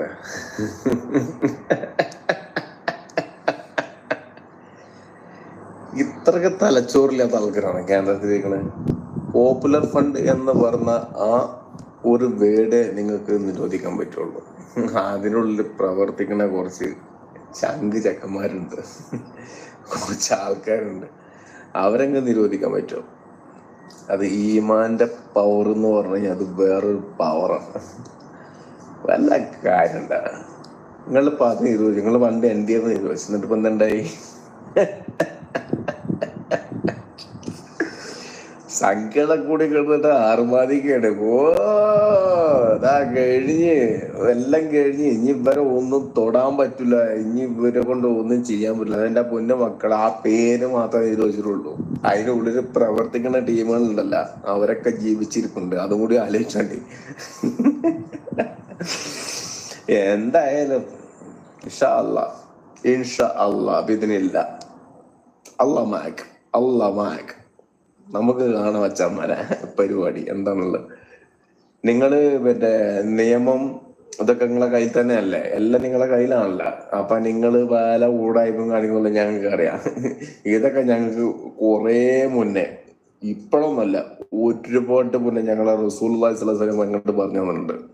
അതായത് ഒരു പ്ലേറ്റിൽ നിന്ന് ഭക്ഷണം കഴിക്കുന്ന പോലെ, ഒരു പ്ലേറ്റിൽ നിന്ന് ഒരുപാട് ആളുകൾ ഭക്ഷണം കഴിക്കുന്ന പോലെ എന്റെ ദീനിനെ ആക്രമിക്കപ്പെടുന്ന എന്റെ റസൂൽ പണ്ട് പറഞ്ഞിട്ടുണ്ട്. ഇതൊക്കെ ഞങ്ങൾ പണ്ടേ കേട്ടതാണ്. ദജ്ജാലിനെ കാണുന്നത് ഞങ്ങളെ ബേജാറാക്കുന്ന മുന്നേ. ദജ്ജാലിന്റെ പരിപാടി എന്താ അറിയാം? എനിക്ക് ഒരു കാലി ഔട്ടിട്ട് വലിച്ചങ്ങോട്ട് ചെയ്യുന്നതല്ല. അതായത് ദീൻ ഇസ്ലാമില് പ്രവർത്തിക്കുന്ന വ്യക്തിനെ ഒരു കാലങ്ങ് ചവിട്ടിയിട്ട്, പച്ച മനുഷ്യനെ കാലങ്ങ് ചവിട്ട് വലിച്ചങ്ങ് ചീന്തലാണ് പരിപാടി. അപ്പൊ ഞങ്ങൾക്ക് ആ പേടിയില്ല. എന്തായാലും ഞാൻ മുസ്ലിം ലീഗ് പ്രവർത്തകനാണ്. എന്തായാലും പിന്നെ ഞാൻ ഈ വക കാര്യത്തിലൊക്കെ ഞാൻ SDPIക്ക് സപ്പോർട്ട്. ഈ മറ്റേ സംഘളയും മറ്റേ പൂട്ടിലെ പരിപാടിക്ക് സോറിട്ട തമ്മാടത്തനം പറഞ്ഞാൽ ഒന്നും വിചാരിക്കണ്ട. കാരണം യുവന്മാർക്ക് ഇങ്ങനത്തെ റീപ്ലൈ കൊടുക്കാൻ പറ്റുള്ളൂ.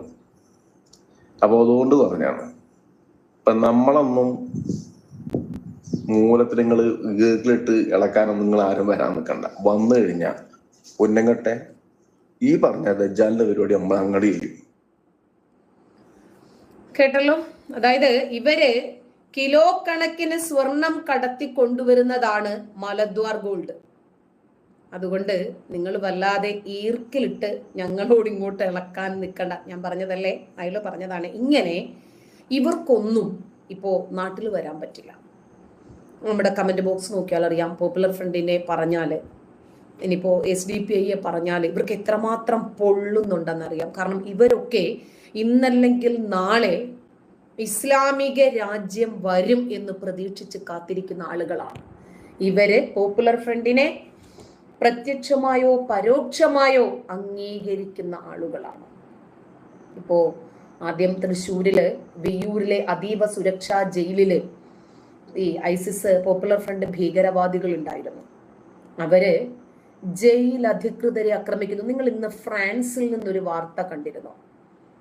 ഒരു വലിയ ഭീകരനെ ജയിലിൽ നിന്ന് മറ്റൊരിടത്തേക്ക് മാറ്റുന്നതിനിടയിൽ ഭീകരരെ 2-3 ആളുകളെ കൊന്ന് അയാളെ രക്ഷപ്പെടുത്തി കൊണ്ടുപോയി.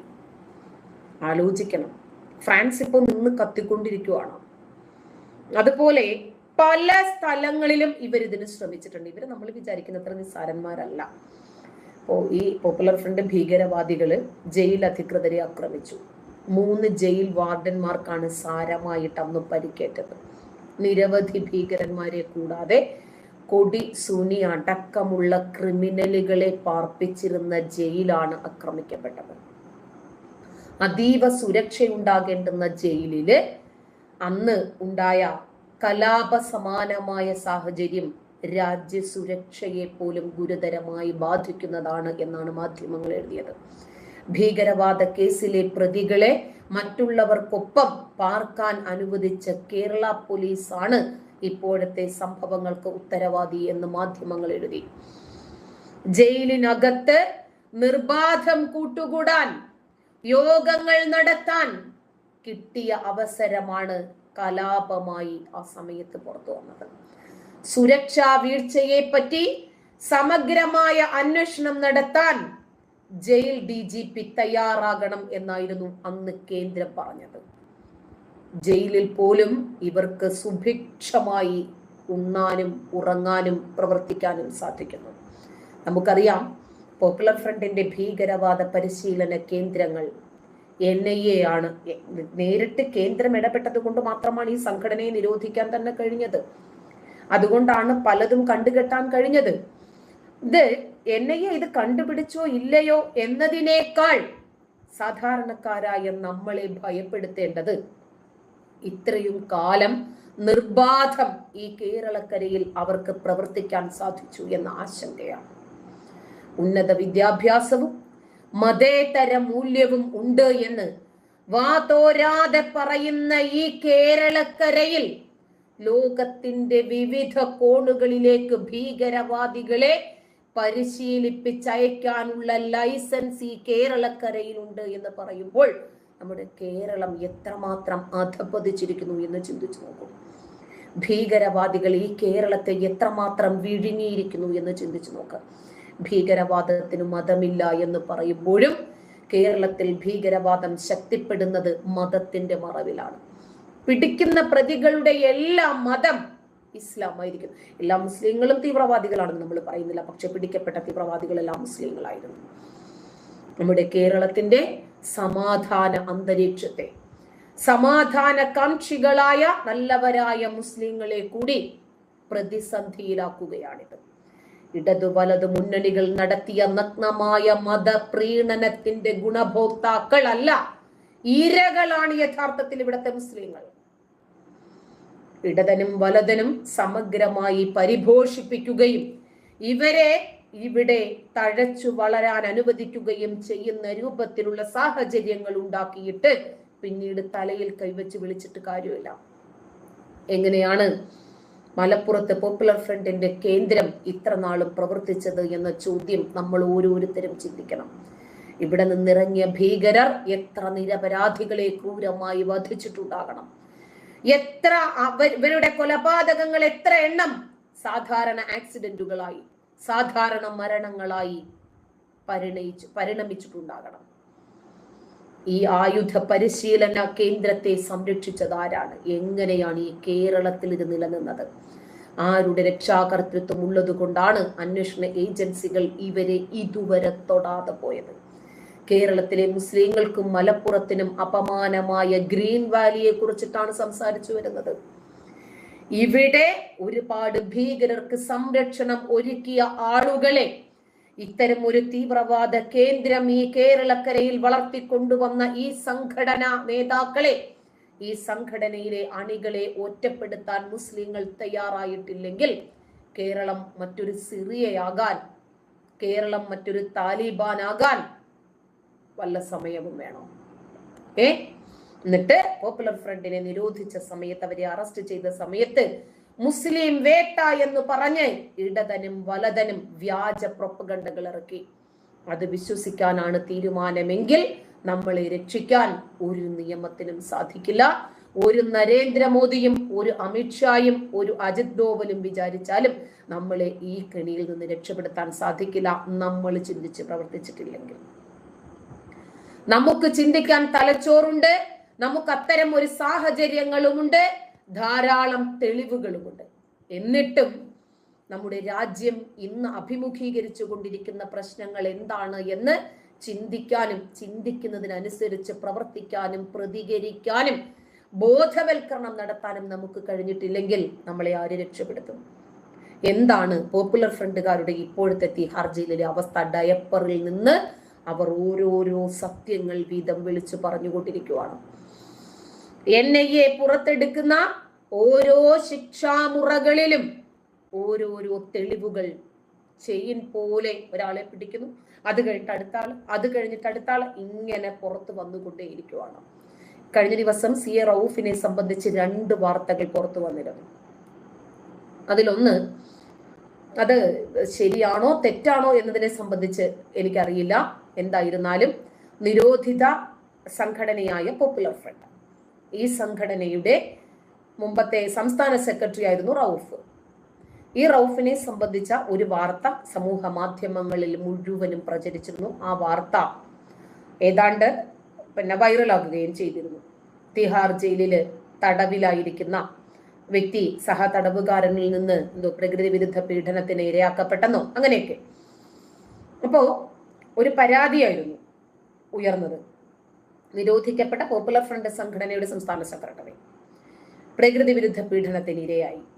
ജയിലിലെ സഹ തടവുകാരനായ പഞ്ചാബ് സ്വദേശിയും ഖാലിസ്ഥാൻ വാദി നേതാവുമായ രാജ്പാൽ സിംഗിനെ പ്രതി ചേർത്ത് ജയിൽ അധികൃതർ അന്വേഷണം ആരംഭിച്ചു എന്നായിരുന്നു വാർത്ത. സഹ തടവുകാരാണ് റൌഫ് മലദ്വാരത്തിൽ നിന്ന് രക്തം വാർന്ന് ജയിലിലെ ടോയ്ലറ്റിൽ അവശ നിലയിൽ കിടക്കുന്നത് കണ്ടത്. അങ്ങനെ ജയിലില് റൌഫിന് വേണ്ടുന്ന ചികിത്സ ലഭ്യമാക്കുമെന്ന് ജയിൽ സൂപ്രണ്ട് അറിയിച്ചു എന്ന തലക്കെട്ടോടുകൂടി 24 ന്യൂസ് അടക്കം ഈ വാർത്ത നൽകിയിട്ടുണ്ടായിരുന്നു. 24 ന്യൂസിന്റെ പേരിലാണ് ഈ വാർത്ത പ്രചരിച്ചത്. അപ്പോ ഇത് അനൂപ് എന്ന വ്യക്തിയുടെ പ്രൊഫൈലിൽ നിന്നും പങ്കുവച്ചിരിക്കുന്ന പോസ്റ്റിന് ഏതാണ്ട് നല്ല രൂപത്തിൽ ആളുകൾ ഈ പോസ്റ്റ് ഏറ്റെടുത്തു, വൈറലായി. 24 ന്യൂസ് അത് ഫേക്ക് ആണോ അതോ ശരിയായ 24 ആണോ എന്നറിയില്ല. എന്തായിരുന്നാലും ഇങ്ങനെയായിരുന്നു വാർത്ത. അതിന്റെ യാഥാർത്ഥ്യം എന്താണ് എന്ന് നമുക്കറിയില്ല, അതിന്റെ വസ്തുത എന്താണ് എന്ന് നമുക്കറിയത്തില്ല. അതാ ഞാൻ പിന്നെയും അറിയത്തില്ല എന്ന് പറയുന്നത്. 24 ന്യൂസ് ഇങ്ങനെ ഒരു വാർത്ത നൽകിയിട്ടുണ്ടോ? അവരുടെ വെബ്സൈറ്റിലോ സമൂഹ മാധ്യമങ്ങളിലോ പേജുകളിലോ എങ്ങാനും ഈ വാർത്ത കാണാൻ കഴിയുന്നുണ്ട്. എന്തായാലും ആ വാർത്തയുടെ സ്ക്രീൻഷോട്ടിലുള്ളത് 24 ന്യൂസ് എന്ന് തന്നെയാണ്. അതുകൊണ്ട് അതിന്റെ യാഥാർത്ഥ്യം എന്താണ് എന്ന് നമുക്കറിയാത്ത സ്ഥിതിക്ക് നമുക്ക് അതിനെക്കുറിച്ച് സംസാരിക്കാനില്ല. അപ്പോ റൌഫൊക്കെ ഇപ്പോഴും തീഹാർ ജയിലിൽ തന്നെയാണ്. ഒരു പക്ഷേ കേരളത്തിലായിരുന്നെങ്കിൽ അവര് വളരെ നല്ല രൂപത്തിൽ എന്നേ രക്ഷപ്പെടുമായിരുന്നു. ഇനി ഗൗരവമായി നമ്മൾ ചിന്തിക്കേണ്ടുന്ന മറ്റൊരു കാര്യവും കൂടിയുണ്ട്. ഇനി കേന്ദ്രം ഭരിക്കുന്നത് നരേന്ദ്രമോദി ആയിരുന്നില്ലെങ്കിൽ ഒന്ന് ആലോചിച്ചു നോക്കിക്കേ, ഈ സംഘടന നിരോധിക്കാൻ പറ്റുമായിരുന്നു. ഈ സംഘടനയെ നിരോധിച്ചിട്ടില്ലായിരുന്നെങ്കിൽ ഇന്ന് ഈ പൗരത്വ ഭേദഗതി നിയമം നടപ്പിലാക്കിയപ്പോഴും ഏക സിവിൽ കോഡിനെ സംബന്ധിക്കുന്ന വിഷയങ്ങൾ ഉണ്ടാകുമ്പോഴും ഒക്കെ എന്താകുമായിരുന്നു ഇവരുടെ പ്രതികരണം എന്നൊന്ന് ചിന്തിച്ചു നോക്കിക്കേ. അതുപോലെ ഓരോരുത്തരെയായി പിടിക്കുമ്പോൾ രാജ്യം തന്നെ ഞെട്ടുന്ന രൂപത്തിലുള്ള തെളിവുകളാണ് പുറത്തു വന്നതെല്ലാം.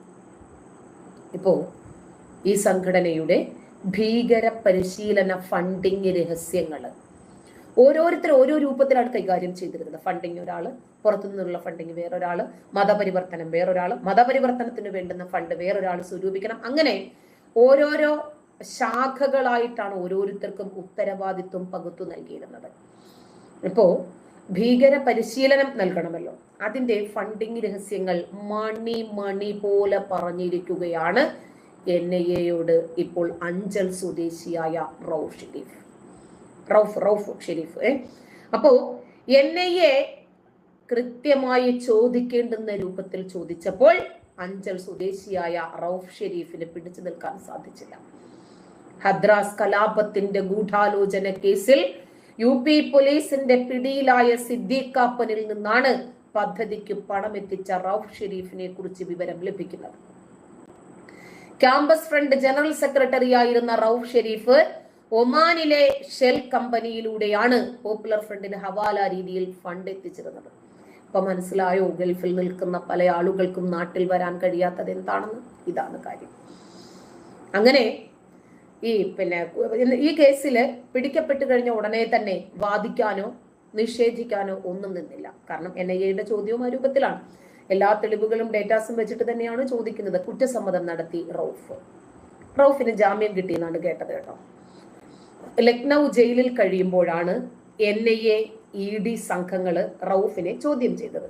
കാരണം കൃത്യമായി തൊണ്ടി മുതലും ദൃക്സാക്ഷിയും എന്ന് പറയുന്നത് പോലെ സകല രേഖകളും വെച്ചിട്ട് NIA ഒരു കാര്യം ചോദിക്കുമ്പോൾ ഇവർക്ക് നിഷേധിക്കാൻ കഴിയില്ല. റൌഫിന് മനസ്സിലായി ഞാൻ ചെയ്തത് തെറ്റാണ്, അപ്പൊ ഇനി അത് സമ്മതിക്കുകയല്ലാതെ മറ്റൊരു വഴിയുമില്ല. റൌഫിനെ EDയും NIAയും ഒരുമിച്ച് നിന്ന് തെളിവുകൾ നിരത്തി ചോദ്യം ചെയ്തു. അപ്പോ ലഭിച്ച വിവരങ്ങളുടെ അടിസ്ഥാനത്തിലായിരുന്നു എല്ലാം ചെയ്തത്. അങ്ങനെ രാജ്യവ്യാപകമായ റെയ്ഡുകൾ, അറസ്റ്റുകൾ, ഇതിന്റെ എല്ലാ രേഖകളും കാണിച്ചു. റൌഫ് ഷെരീഫിന്റെ കുറ്റസമ്മത മൊഴി NIA പുറത്തുവിടുകയും ചെയ്തു. ഈ റൌഫ് പറയുന്നത്, ഞാൻ 2013 പോപ്പുലർ ഫ്രണ്ടിൽ അംഗമായത്. കോളേജ് വിദ്യാർത്ഥിയായിരിക്കുന്ന സമയത്ത് 2015 ക്യാമ്പസ് ഫ്രണ്ടിൽ ചേർന്നു. എന്നിട്ട് അദ്ദേഹം പറയുന്നത് ഏതാണ്ട് നല്ലൊരു കണക്കുകൾ പറയുന്നുണ്ട് കേട്ടോ. ക്യാമ്പസ് ഫ്രണ്ട് ദേശീയ ജനറൽ സെക്രട്ടറിയുടെ ചുമതലയാണ് അയാൾക്ക് ലഭിച്ചത്. ഓരോ ക്യാമ്പസിനും ഓരോരോ നമ്പർ അവരിട്ടിട്ടുണ്ട്. അങ്ങനെ അയാൾക്ക് അതിന്റെ ചുമതല ലഭിക്കുന്നു. ഡൽഹി ഷഹീൻ ബാഗ് F23 എന്ന കെട്ടിടത്തിലാണ് ക്യാമ്പസ് ഫ്രണ്ടിന്റെ ഓഫീസ് ഉണ്ടായിരുന്നത്. മുൻ പ്രസിഡന്റായ കണ്ണൂർ സ്വദേശി AB ഷുഐബ് ഈ കെട്ടിടം വാടകയ്ക്ക് അയാളുടെ പേരിലാണ് എടുത്തിരിക്കുന്നത്.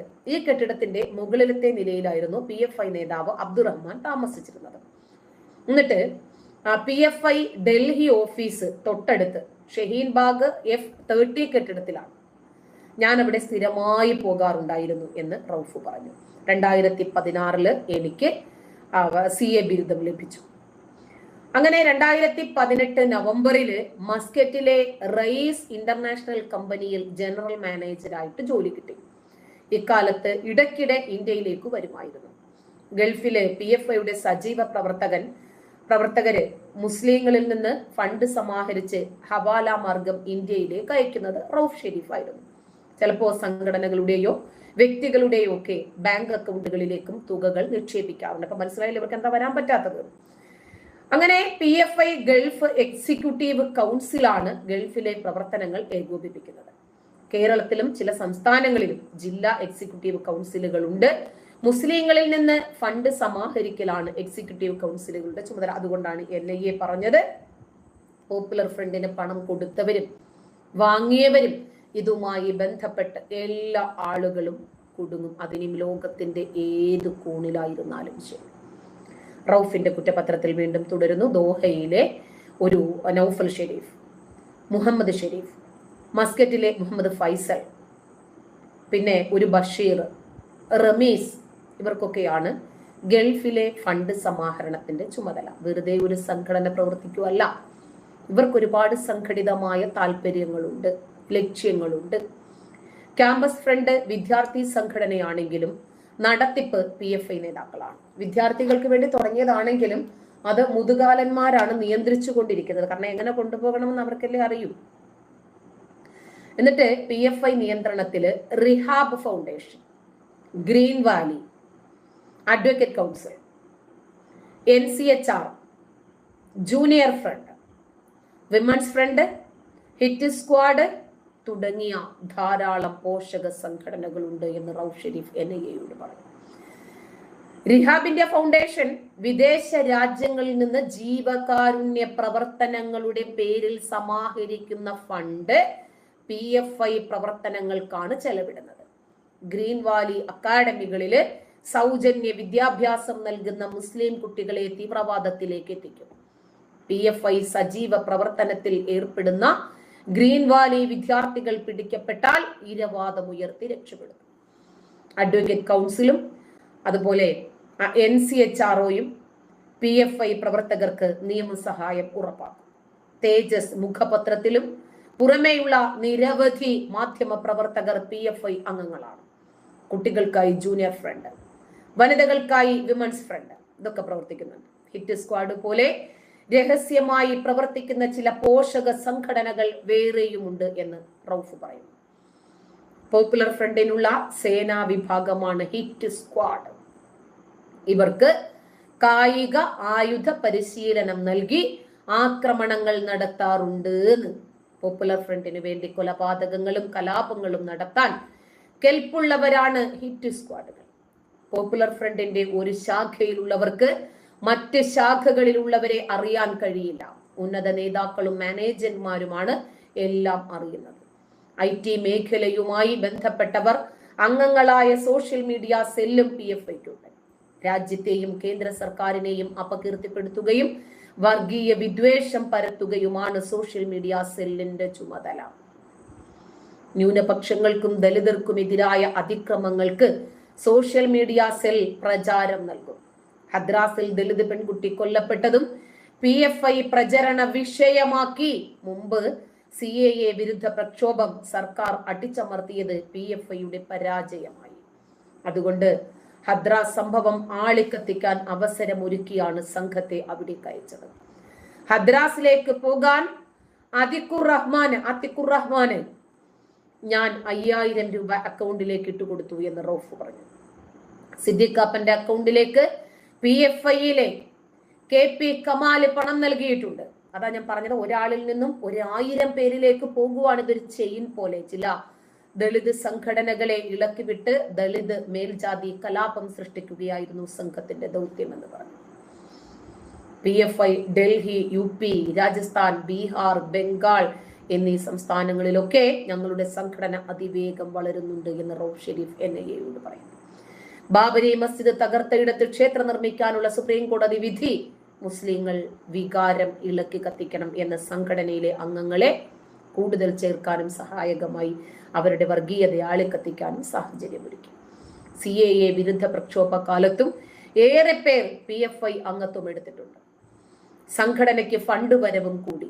പക്ഷേ കോവിഡ്, ലോക്ക്ഡൌൺ, ഇതൊക്കെ പോലീസ് നടപടികൾ കാരണം CAA വിരുദ്ധ പ്രക്ഷോഭം ഒരുപാട് പേര് പ്രതീക്ഷിച്ചതുപോലെ ഒരു അക്രമാസക്തമായി ആളിക്കത്തിക്കാൻ കഴിഞ്ഞില്ല. അത് കാരണമാണ് ഹദ്രാസ് സംഭവം അവസരമാക്കിയെടുത്തത്. സിദ്ദീഖ് കാപ്പൻ സംഘത്തിന് പിന്നാലെ ഹിറ്റ് സ്ക്വാഡ് അംഗങ്ങളായ അൻഷാദ്, ബദറുദ്ദീൻ, ഫിറോസ് ഖാൻ പെട്രോൾ ബോംബുകളും ആയുധങ്ങളും ഒക്കെയായി ഹദ്രാസിലേക്ക് അയക്കുന്നു. ഇവർക്ക് വേണ്ടിയാണ് ഇവിടുത്തെ മുസ്ലിങ്ങൾ സംസാരിക്കുന്നത്. കമന്റ് ബോക്സ് നോക്കിയാൽ നിങ്ങൾക്ക് തന്നെ അറിയാം. അങ്ങനെ സിദ്ദീഖ് കാപ്പനും സംഘവും പിടിയിലായതോടെ ഹദ്രാസിന്റെ ദൗത്യം ഇവർ ഉപേക്ഷിക്കുന്നു. ഹദ്രാസിൽ കലാപം സൃഷ്ടിച്ചിരുന്നെങ്കിൽ PFIയുടെ പദ്ധതി വളരെ വിജയകരമായി പരിണമിക്കുമായിരുന്നു. PFI ഡൽഹി ഓഫീസ് മാനേജർ കൂടിയായ KP കമാലാണ് സംഘങ്ങളെ അയക്കുന്നതും നിയന്ത്രിക്കുന്നതും. ഒരേ ദൗത്യത്തിന് കമാൽ പല സംഘങ്ങളെ അയക്കുമെന്ന് ഹിറ്റ് സ്ക്വാഡുകളുടെ മൊബൈൽ ഡേറ്റ പരിശോധിച്ചാൽ അറിയാൻ സാധിക്കുമെന്ന് NIA. കൂടുതൽ രഹസ്യങ്ങൾ വെളിപ്പെടുത്തുന്നത് തന്റെ ജീവൻ അപകടത്തിലാക്കുമെന്നാണ് റൌഫ് ഷെരീഫ് പറഞ്ഞത്. OMA Salam, P Koya, EM Abdurahman, Anees Ahmed, AM Islam, KP Kamal, MK Faizy, Abdul Wahid Sait, Muhammad Yusuf, VP Nasaruddin, Noufal Sharif ഇവരാണ് PFIയുടെ പ്രധാനികൾ. ഇവരിൽ P കോയ ഉൾപ്പെടെ പലരും മുൻ നിരോധിക്കപ്പെട്ട സിമി സംഘടനകളിലെ ഭാരവാഹികളായിരുന്നു. ക്യാമ്പസ് ഫ്രണ്ടിന്റെ ഇടപാടുകൾ പണമായിട്ടാണ് നൽകാറുള്ളത്. PFI പ്രവർത്തനത്തിന് വേണ്ടി അനധികൃത ബാങ്ക് ഇടപാടുകളും നടന്നിട്ടുണ്ട്. റൌഫ് ഷെരീഫിന്റെയും ഹിറ്റ് സ്ക്വാഡ് അംഗങ്ങളായ ബദറുദ്ദീൻ, ഫിറോസ് ഖാൻ എന്നിവരുടെയും കുറ്റസമ്മത മൊഴികൾ NIAക്ക് മുന്നിൽ PFIയുടെ ദുരൂഹതകളുടെ ചുരുളുകളാണ് അഴിച്ചത്. ഈ പോപ്പുലർ ഫ്രണ്ടിനെ സപ്പോർട്ട് ചെയ്ത ആളുകളെ സംബന്ധിച്ചൊന്ന് ചിന്തിച്ചു നോക്കിക്കേ. നമ്മുടെ ഫസൽ ഗഫൂറിനെ പോലെയുള്ള 916 മതേതരന്മാർ എന്തുദ്ദേശിച്ചിട്ടായിരിക്കും ഈ സംഘടനയൊക്കെ അംഗീകരിക്കുന്നത് എന്ന് ആലോചിച്ച് നോക്കിക്കേ. ഈ സംഘടനയിലേക്ക് ആളെ കൂട്ടാൻ വേണ്ടി ഇവരൊക്കെ ശ്രമിക്കുമ്പോൾ ഇവരുടെയൊക്കെ ഉള്ളിലുള്ള ഈ PFIക്കാരാണ് പുറത്തു വന്നുകൊണ്ടിരിക്കുന്നത്. തന്നെയുമല്ല, ജയിലിൽ കിടക്കുന്ന സമയത്ത് ഇവർക്ക് സിം കാർഡ് എത്തിച്ചു നൽകുവാണ്. കാരണം ഇവർക്ക് പല കാര്യങ്ങളും നടപ്പിലാക്കാനുണ്ട് കേട്ടോ. പോപ്പുലർ ഫ്രണ്ട് ഭീകരന് ജയിലിൽ സിം കാർഡ് എത്തിച്ച പിതാവിനും ഭാര്യയ്ക്കും മകനുമെതിരെ കേസ്. വിയ്യൂർ അതിസുരക്ഷാ ജയിലിലാണ് ഖുറാനിൽ ഒളിപ്പിച്ച സിം കടത്തിയത്. ഇടുക്കി പെരുവന്താനത്ത് നിന്നും അറസ്റ്റിലായ പോപ്പുലർ ഫ്രണ്ട് പ്രവർത്തകൻ TS സൈനുദ്ദീനു വേണ്ടിയാണ് സിം കാർഡ് എത്തിച്ചത്. പോപ്പുലർ ഫ്രണ്ട് നിരോധനത്തെ തുടർന്നാണ് ഇടുക്കി പെരുവന്താനത്ത് നിന്ന് TS സൈനുദ്ദീൻ എന്ന പോപ്പുലർ ഫ്രണ്ട് ഭീകരനെ പോലീസ് പിടികൂടിയത്. തുടർന്ന് വിയ്യൂർ അതിസുരക്ഷാ ജയിലിൽ എത്തിക്കുകയായിരുന്നു. ജയിലിലേക്ക് ഇയാൾക്ക് വേണ്ടി കുടുംബാംഗങ്ങളാണ് സിം എത്തിക്കാൻ ശ്രമിച്ചത്. ജയിലിൽ ഇയാളെ സന്ദർശിക്കാനെത്തിയ ഭാര്യ നദീറ, അച്ഛൻ മുഹമ്മദ് നാസർ എന്നിവരാണ് സിം കടത്താൻ ശ്രമിച്ചത്. ഖുറാനിൽ ഒളിപ്പിച്ചാണ് സിം ജയിലിനുള്ളിലേക്ക് എത്തിക്കാൻ ശ്രമിച്ചത്. ജയിലിനുള്ളിൽ നടത്തിയ പരിശോധനയിലാണ് സിം കണ്ടെത്തിയത്. കഴിഞ്ഞ 31-നാണ് സംഭവം. ജയിൽ സൂപ്രണ്ടിന്റെ പരാതിയിൽ വിയ്യൂർ പോലീസ് ജാമ്യമില്ലാ വകുപ്പ് പ്രകാരമാണ് കേസെടുത്തിട്ടുള്ളത്. സംഭവത്തിൽ വിശദമായ അന്വേഷണവും പോലീസ് നടത്തുന്നുണ്ട്. ഇവര് സിം കാർഡ് എത്തിക്കാൻ എന്താ ചെയ്യുന്നത്? ഖുർആനിന്റെ അകത്ത് സിം കാർഡ് വെച്ചിട്ട് ഭീകരന് ജയിലിൽ എത്തിച്ചു കൊടുക്കാൻ ശ്രമിക്കുന്നു. ഇവരെയൊക്കെ ആരാണ് പ്രോത്സാഹിപ്പിക്കുന്നതെന്നും വളർത്തുന്നതെന്നും നിങ്ങൾ ചിന്തിച്ചാൽ മതി, മനസ്സിലാകും. ഇവരെ അംഗീകരിക്കുന്നതും വളർത്തുന്നതും നമ്മൾ വിചാരിക്കുന്നത് പോലെ വെറും മുസ്ലിങ്ങളായ സാധാരണക്കാർ മാത്രമല്ല, കാക്കിയുടുപ്പിട്ട ഓഫീസേഴ്സ് വരെ ഇവർക്ക് അനുകൂലമായിട്ടുണ്ട്. അതാണല്ലോ പച്ച വെളിച്ചം. നമ്മുടെ നാട് നമ്മൾ വല്ലാതെ ഭയപ്പാടോടുകൂടി വേണം ഇതിനെ കാണാൻ. രാഷ്ട്രവിരുദ്ധ ഭീകരവാദത്തിന്റെ പ്രയോക്താക്കളായ ഈ പോപ്പുലർ ഫ്രണ്ടുകാർക്ക് റെസ്ക്യൂ ആൻഡ് റിലീഫ് പരിശീലനം നൽകുന്നത് ആരാ? ഫയർഫോഴ്സ് ഉദ്യോഗസ്ഥര്. ഈ കേരളത്തിലെ ഫയർഫോഴ്സ് എവിടെ തീ പിടിച്ചാൽ ആരെ സഹായിക്കാനാണ്? പാകിസ്ഥാൻ ഇന്ത്യക്ക് തീയിട്ടാൽ പാകിസ്ഥാന്റെ കൂടെ നിൽക്കാനോ ഇവർക്ക് പരിശീലനം നൽകുന്നത്? പോപ്പുലർ ഫ്രണ്ട് സംസ്ഥാന നേതാക്കളോടൊപ്പം വേദി പങ്കിട്ട ഓഫീസർമാർ അവരിൽ നിന്ന് ഒരു ഉളുപ്പും ലവലേശമില്ലാതെ ഉപഹാരം സ്വീകരിക്കുന്ന ചിത്രങ്ങൾ ഇന്നും സോഷ്യൽ മീഡിയയിലുണ്ട്. നമ്മുടെ നികുതി പണത്തിൽ നിന്നാണ് ഇവര് ശമ്പളം പറ്റുന്നത് എന്ന് ചിന്തിക്കണം. നമുക്ക് നേരെയാണ് ഈ പോപ്പുലർ ഫ്രണ്ട് കൊലവിളി ഉയർത്തുന്നത് എന്ന് ചിന്തിക്കണം. അവിലും മലരും കുന്തിരിക്കവും ഒക്കെ കരുതി വെച്ചോളാൻ പറഞ്ഞപ്പോൾ ഇടതനും വലതനും എങ്ങാനും അധികാരത്തിൽ വന്നാൽ പോപ്പുലർ ഫ്രണ്ടിന്റെ നിരോധനം പിൻവലിക്കാം എന്ന ഡീലാണ് രാഹുൽ ഗാന്ധി SDP ഉണ്ടാക്കി വെച്ചിരിക്കുന്നത് എന്നാണ് വാർത്ത വന്നത്. അതൊരിക്കലും നടക്കില്ല എന്ന് നമുക്കറിയാം. പക്ഷേ SDP ഇവരുമായി ലയിക്കുകയല്ലാതെ മറ്റു വഴികളില്ല. അതുകൊണ്ട് 4 വോട്ടിന് വേണ്ടി ഹിന്ദു ക്രൈസ്തവ സമുദായങ്ങൾക്ക് നേരെ കൊലവിളി നടത്തുന്ന മതഭീകരവാദികളുമായി സഖ്യം ചേരാൻ പോലും രാഹുൽ ഗാന്ധിക്കും കോൺഗ്രസിനും മടിയില്ല എന്ന് ഈ തെരഞ്ഞെടുപ്പോടുകൂടി നമുക്ക് വ്യക്തമായി. ഞാൻ ഒരു കൊലവിളി പ്രസംഗം കൂടി കേൾപ്പിക്കാം. ഇതുവരെ നമ്മൾ കേട്ടിട്ടുള്ളതല്ല. ഇങ്ങോട്ട് വന്ന് ആക്രമിക്കുകയാണ് ചെയ്തത്. അത് നിങ്ങൾ മനസ്സിലാക്കണം. നിങ്ങൾ തീർച്ചയായിട്ടും മനസ്സിലാക്കണം. ഞങ്ങളെ സംബന്ധിച്ചിടത്തോളം എന്റെ പ്രിയപ്പെട്ട കമ്മ്യൂണിസ്റ്റുകാരോട് ഒന്ന് പറഞ്ഞ് അവസാനിപ്പിക്കുകയാണ്. ഒന്ന് പറയാം, നിങ്ങൾ ഞങ്ങളുടെ ശത്രുവേ അല്ല. ഞാൻ നേരത്തെ പറഞ്ഞതുപോലെ നിങ്ങൾ ഞങ്ങളുടെ ശത്രുക്കളെ അല്ല. നിങ്ങളെ ഞങ്ങൾ ശത്രുവായിട്ട് കണ്ടിട്ടേ ഇല്ല. നിങ്ങളെ ഞങ്ങൾ പരിഗണിച്ചില്ല. നിങ്ങളെ ഞങ്ങളെങ്ങാനും പരിഗണിച്ചാൽ പിന്നെ ഈ നാട്ടിൽ കമ്മ്യൂണിസ്റ്റുകാരന്മാരുണ്ടാവുകയില്ല. ഞങ്ങൾ പരിഗണിക്കാത്തതാണ്. ഞങ്ങൾ പരിഗണിക്കാനൊട്ട് ഉദ്ദേശിക്കുന്നതുമില്ല. കാരണം ഞങ്ങളുടെ റൂട്ട് വേറെയാണ്. ഞങ്ങളുടെ റൂട്ടിൽ ഒരേ ഒറ്റ ശത്രുവേ ഉള്ളൂ. ഇന്ത്യ രാജ്യത്തിന്റെ ഭരണഘടന നിയന്ത്രിക്കുന്ന, ഇന്ത്യ രാജ്യത്തെ ബാധിച്ചുകൊണ്ടിരിക്കുന്ന ക്യാൻസറായ RSS മാത്രമാണ് ഞങ്ങളുടെ ശത്രു. RSSനെതിരെയുള്ള പോരാട്ടത്തിലാണ് ഞങ്ങളുള്ളത്. ഞങ്ങൾ പ്രിയപ്പെട്ട കമ്മ്യൂണിസ്റ്റുകാരോട് ഞാൻ ഇപ്പോഴും ഉപയോഗിക്കുന്ന ഒരു വാക്കുണ്ട്, പ്രിയപ്പെട്ട കമ്മ്യൂണിസ്റ്റുകാരെന്ന്. പ്രിയപ്പെട്ട കമ്മ്യൂണിസ്റ്റുകാരോട് എനിക്ക് പറയാനുള്ളത്, ഞങ്ങളുടെ വഴികളിൽ തടസ്സമായിട്ട് വരരുത്. ഞങ്ങളുടെ വഴികളിൽ എങ്ങാനും തടസ്സമായിട്ട് വന്നാൽ താണ്ട് ഇങ്ങനെ എടുത്ത് മാറ്റാം. ആ മാറ്റുന്നതിൽ ദേഹത്ത് വല്ല മുറിവുകളും പറ്റിയാൽ ഞങ്ങൾ ഉത്തരവാദികളല്ല എന്ന് ഇവിടെ ഒരു സിനിമ ഡയലോഗുണ്ട്, ഞാനായിട്ടൊന്നും ചെയ്യില്ല, പക്ഷെ ഞങ്ങളെ ചൊറിയാമെന്ന ഞങ്ങൾ കയറിമാൻ തോന്നുന്നു. നിലവില് ഞങ്ങളെ മിണ്ടാതിരിക്കുന്നവരാണ്, നിലവിൽ ഞങ്ങൾ മിണ്ടാതെ ജീവിക്കുന്നവരാണ്. ഈ നാട്ടിലെ ചാരിറ്റി പ്രവർത്തനങ്ങളുടെ ലിസ്റ്റോ, ഈ നാട്ടിലെ ജനകീയ പ്രക്ഷോഭങ്ങളുടെ ലിസ്റ്റോ, ഈ നാട്ടിൽ നന്മകൾക്ക് ലിസ്റ്റോ എടുത്താൽ അതിൽ മുൻപന്തി നിൽക്കുന്ന 3-4 പേരുണ്ടാവും. ആ 3-4 പേരുടെ പേരും പോപ്പുലർ ഫ്രണ്ട് ലിസ്റ്റിലുള്ളവരാണ്.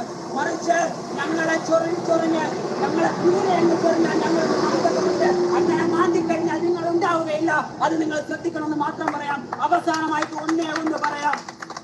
നിങ്ങളുടെ അറിവില്ലായ്മ കൊണ്ടായിരിക്കാം. എന്റെ കമ്മ്യൂണിസ്റ്റുകാരാ, നിങ്ങളുടെ അറിവില്ലായ്മ കൊണ്ടായിരിക്കാം ഏരിയ സെക്രട്ടറിയായ എന്നെയും യൂണിറ്റ് പ്രസിഡന്റായ തൗഫീഖിനെയും നിങ്ങൾ അടിക്കുകയും നിങ്ങൾ ആക്രമിക്കുകയും കൊന്നയ്ക്ക് പിടിക്കുകയും ശ്വാസം മുട്ടിച്ച് കൊല്ലാൻ ശ്രമിക്കുകയും ചെയ്തതെങ്കിൽ നിങ്ങളുടെ അറിവില്ലായ്മയായി ഈ നിമിഷം ഈ പന്തയുടെ ലഞ്ചിൽ വെച്ച് ഞങ്ങൾ ക്ഷമിച്ചിരിക്കുന്നു. എന്റെ പ്രിയപ്പെട്ട കമ്മ്യൂണിസ്റ്റുകാരാ, നിങ്ങളുടെ അറിവില്ലായ്മയാണ് എന്ന് വിചാരിച്ച് ഞങ്ങൾ ക്ഷമിച്ചിരിക്കുന്നു. പക്ഷേ ഇനി ഇതിന്റെ പേരിൽ വീണ്ടും ഞങ്ങളുടെ കഴിവുകേടാണെന്ന് വിചാരിച്ച് ഞങ്ങളുടെ പ്രിയപ്പെട്ട സഹോദരങ്ങളുടെ എങ്ങാനും നെഞ്ചിലേക്ക് കിടക്കാമെന്ന് വിചാരിച്ചാൽ വല്ലാഹി തമ്പുരാനാണ് സത്യം. ഒരു സംശയം നിങ്ങൾക്ക് വേണ്ട. ഞങ്ങൾ ക്ഷമിക്കുന്നതാണ്. ഞങ്ങൾക്ക് ക്ഷമിക്കാൻ നന്നായിട്ടറിയാം. പക്ഷേ ക്ഷമയുടെ അങ്ങേയറ്റം കഴിഞ്ഞിട്ട് ഞങ്ങളുടെ ഇതൊക്കെ നമ്മുടെ നാട്ടിൽ നടന്ന മുദ്രാവാക്യങ്ങളാണ്, അല്ല കൊലവിളികളാണ്. പബ്ലിക്കായിട്ട് ഇവർക്കൊന്നുമെതിരെ ഒരു കേസില്ല, ഇവർക്കൊന്നുമെതിരെ ആരും പരാതി കൊടുക്കാൻ തയ്യാറാകുന്നില്ല, ഇതിനൊന്നും ഒരു രൂപത്തിലുള്ള പ്രതികരണങ്ങളില്ല, അന്തിചർച്ചകളില്ല. പോപ്പുലർ ഫ്രണ്ടിന്റെ ഒരു തിട്ടൂരം നമ്മൾ എല്ലാവരും കേട്ടതാണ്. എന്തായിരുന്നു അവര് വിളിച്ച തിട്ടൂരങ്ങൾ? അരിയും മലരും കുന്തിരിക്കവും വീട്ടിൽ കാത്തുവെച്ചോ. ഈ ലോകം മുഴുവനും കേട്ട ഒരു തിട്ടൂരമായിരുന്നു മര്യാദയ്ക്ക് ജീവിച്ചാൽ നമ്മുടെ നാട്ടിൽ ജീവിക്കാം. അതായത് മര്യാദയ്ക്ക് നടന്നില്ലെങ്കിൽ ക്രൈസ്തവരെയും ഹൈന്ദവരെയും മതമില്ലാത്തവരെയും മുസ്ലിങ്ങളെ ഒഴിവാക്കി. കാരണം മുസ്ലിങ്ങളെ സംരക്ഷിക്കാനാണല്ലോ ഈ സംഘടന. ഹൈന്ദവരെയും ക്രൈസ്തവരെയും മതമില്ലാത്ത ആളുകളെയും ഒക്കെ അരുംകൊല ചെയ്യുമെന്ന് പരസ്യമായി കൊലവിളി നടത്തി. അതില് കേസെടുത്തോ? അത് വാർത്തയായോ? അതില് പ്രതിഷേധമറിയിച്ചോ ആരെങ്കിലും? ഇവിടെയുള്ള പോലീസോ മാധ്യമങ്ങളോ രാഷ്ട്രീയക്കാരോ തയ്യാറായിട്ടില്ല എന്നിടത്താണ് നമ്മൾ ഭയക്കേണ്ടത്. എത്രയോ എതിർപ്പുകൾ കഴിഞ്ഞു. ഒടുവിൽ പലരും പരാതികളുമായിട്ട് ചെന്നപ്പോൾ, രാജ്യസ്നേഹികളായ ആളുകൾ പരാതിയുമായിട്ട് ചെന്നപ്പോൾ നിവൃത്തിയില്ലാതെ എടുക്കേണ്ടി വന്നതാണ്. രാജ്യത്തിന്റെ സാമൂഹ്യ പ്രവർത്തകയായ ജിജി നിക്സൺ എന്ന സ്ത്രീ നടത്തിയ ഒറ്റയാൾ പോരാട്ടമാണ് പോലീസിനെ കൊണ്ട് ഇതിൽ അന്വേഷണ ഉത്തരവിറക്കാനും പരാതി ഫയലിൽ സ്വീകരിക്കാനും കാരണമായത്. ഇതേ തുടർന്ന് മാത്രമാണ് ഇവിടത്തെ മാധ്യമങ്ങൾ ഈ വിഷയം വാർത്തയാക്കാൻ പോലും തയ്യാറായത്. ഒരു 9 വയസ്സുള്ള കുട്ടിയെ ഉപയോഗിച്ച് വർഗീയ വിഷം ചീറ്റിയ ആളുകളെ അറസ്റ്റ് ചെയ്യാതെ കൊട്ടാരക്കര പോലീസ് സ്റ്റേഷനിൽ നിന്നും ഇറങ്ങില്ല എന്ന് പ്രഖ്യാപിച്ച് ജിജി നിക്സൺ അവിടെ ഇരുന്നു. ആർജവത്തോടെയും ചങ്കൂറ്റത്തോടെയും പ്രതികരിച്ച പ്രിയ സഹോദരിക്ക് അഭിവാദ്യം അർപ്പിക്കാൻ മാത്രമേ നമ്മളെ കൊണ്ട് കഴിയുന്നുള്ളൂ. കാരണം അവരിറങ്ങിയത് അവർക്ക് വേണ്ടിയല്ല, അവരുടെ കുടുംബത്തിന് വേണ്ടിയല്ല, ഈ രാജ്യത്തിന്റെ സുസ്ഥിരമായ നിലനിൽപ്പിന് വേണ്ടിയാണ്. ഈ രാജ്യത്തിന്റെ നിലനിൽപ്പ് വേണം, ഈ രാജ്യത്തിന്റെ ബഹുസ്വരത നിലനിൽക്കണം. പോപ്പുലർ ഫ്രണ്ട് ഭീകരർക്ക് പരിശീലനം നൽകിയ പിണറായി സർക്കാർ ഇവർക്കെതിരെ മിണ്ടാൻ തയ്യാറാകുന്നു. പോലീസിലും മാത്രമല്ല ഫയർഫോഴ്സിലും തീവ്രവാദികളോട് സഹകരിക്കുന്ന ആളുകളുണ്ട്. പച്ച വെളിച്ചം എന്തിനു വേണ്ടി സ്ഥിതി ചെയ്യുന്നതാണ്? പിണറായി സർക്കാരിന്റെ തീവ്രവാദ ബന്ധത്തിന് എന്തിന് കൂടുതൽ തെളിവ്? എത്ര നാളായി ഇത് വിളിച്ചു പറഞ്ഞുകൊണ്ടിരിക്കുന്നു നമ്മുടെ PC ജോർജ് ഒക്കെ? എത്ര കാലങ്ങളായി വിളിച്ചു പറഞ്ഞുകൊണ്ടിരിക്കുന്നു? കേരള സർക്കാർ ഭീകര സംഘടന എന്ന് ഹൈക്കോടതിയിൽ റിപ്പോർട്ട് നൽകിയ ഒരു സംഘടനയുടെ പ്രവർത്തകരെയാണ് സർക്കാരിന്റെ ഒരു സേന പരിശീലിപ്പിക്കുന്നത്. പോരെ, നമ്മുടെ നാട് എവിടെയാ നിൽക്കുന്നത് എന്നറിയാന് സർക്കാരോ ആഭ്യന്തര വകുപ്പോ ഇന്റലിജൻസോ അറിയാതെ ഈ പ്രോഗ്രാം നടക്കില്ല. കേരളം തീവ്രവാദികൾക്ക് മുമ്പിൽ അടിയറവ് വെച്ചോ എന്ന് നമ്മൾ ചോദിക്കേണ്ടിയിരിക്കുന്നു. പോപ്പുലർ ഫ്രണ്ട് സംസ്ഥാന നേതാക്കളോടൊപ്പം വേദി പങ്കിട്ട ഓഫീസർമാർ ട്രോഫി വാങ്ങുന്നതൊക്കെ നമ്മൾ കണ്ടില്ലേ? ചിന്തിക്കണം നമ്മൾ. നമ്മുടെ നാട് ആർക്കു മുമ്പിൽ അടിയറവ് വയ്ക്കപ്പെടുന്നു എന്ന്. കാരണം നമ്മുടെ നാട്ടിലെ ഇടതനും വലതനും വേണ്ടത് വോട്ട് മാത്രമാണ്. സുഡാപ്പികളുടെ തിണ്ണ നിരങ്ങി ഇവർക്ക് സപ്പോർട്ട് മതി. ഇവർക്ക് പ്രത്യേകിച്ചൊരു നാണമോ മാനമോ രാജ്യത്തോട് കൂറോ പ്രതിബദ്ധതയോ ഒന്നുമില്ല. SDPI പിന്തുണ UDF-ന് നിങ്ങൾ കണ്ടില്ലേ ഈ തെരഞ്ഞെടുപ്പില്? അഷ്റഫ് മൗലവി പ്രഖ്യാപിച്ചത്? ഏത് SDPI? ജോസഫ് മാഷിന്റെ കൈവെട്ടിയ SDPI.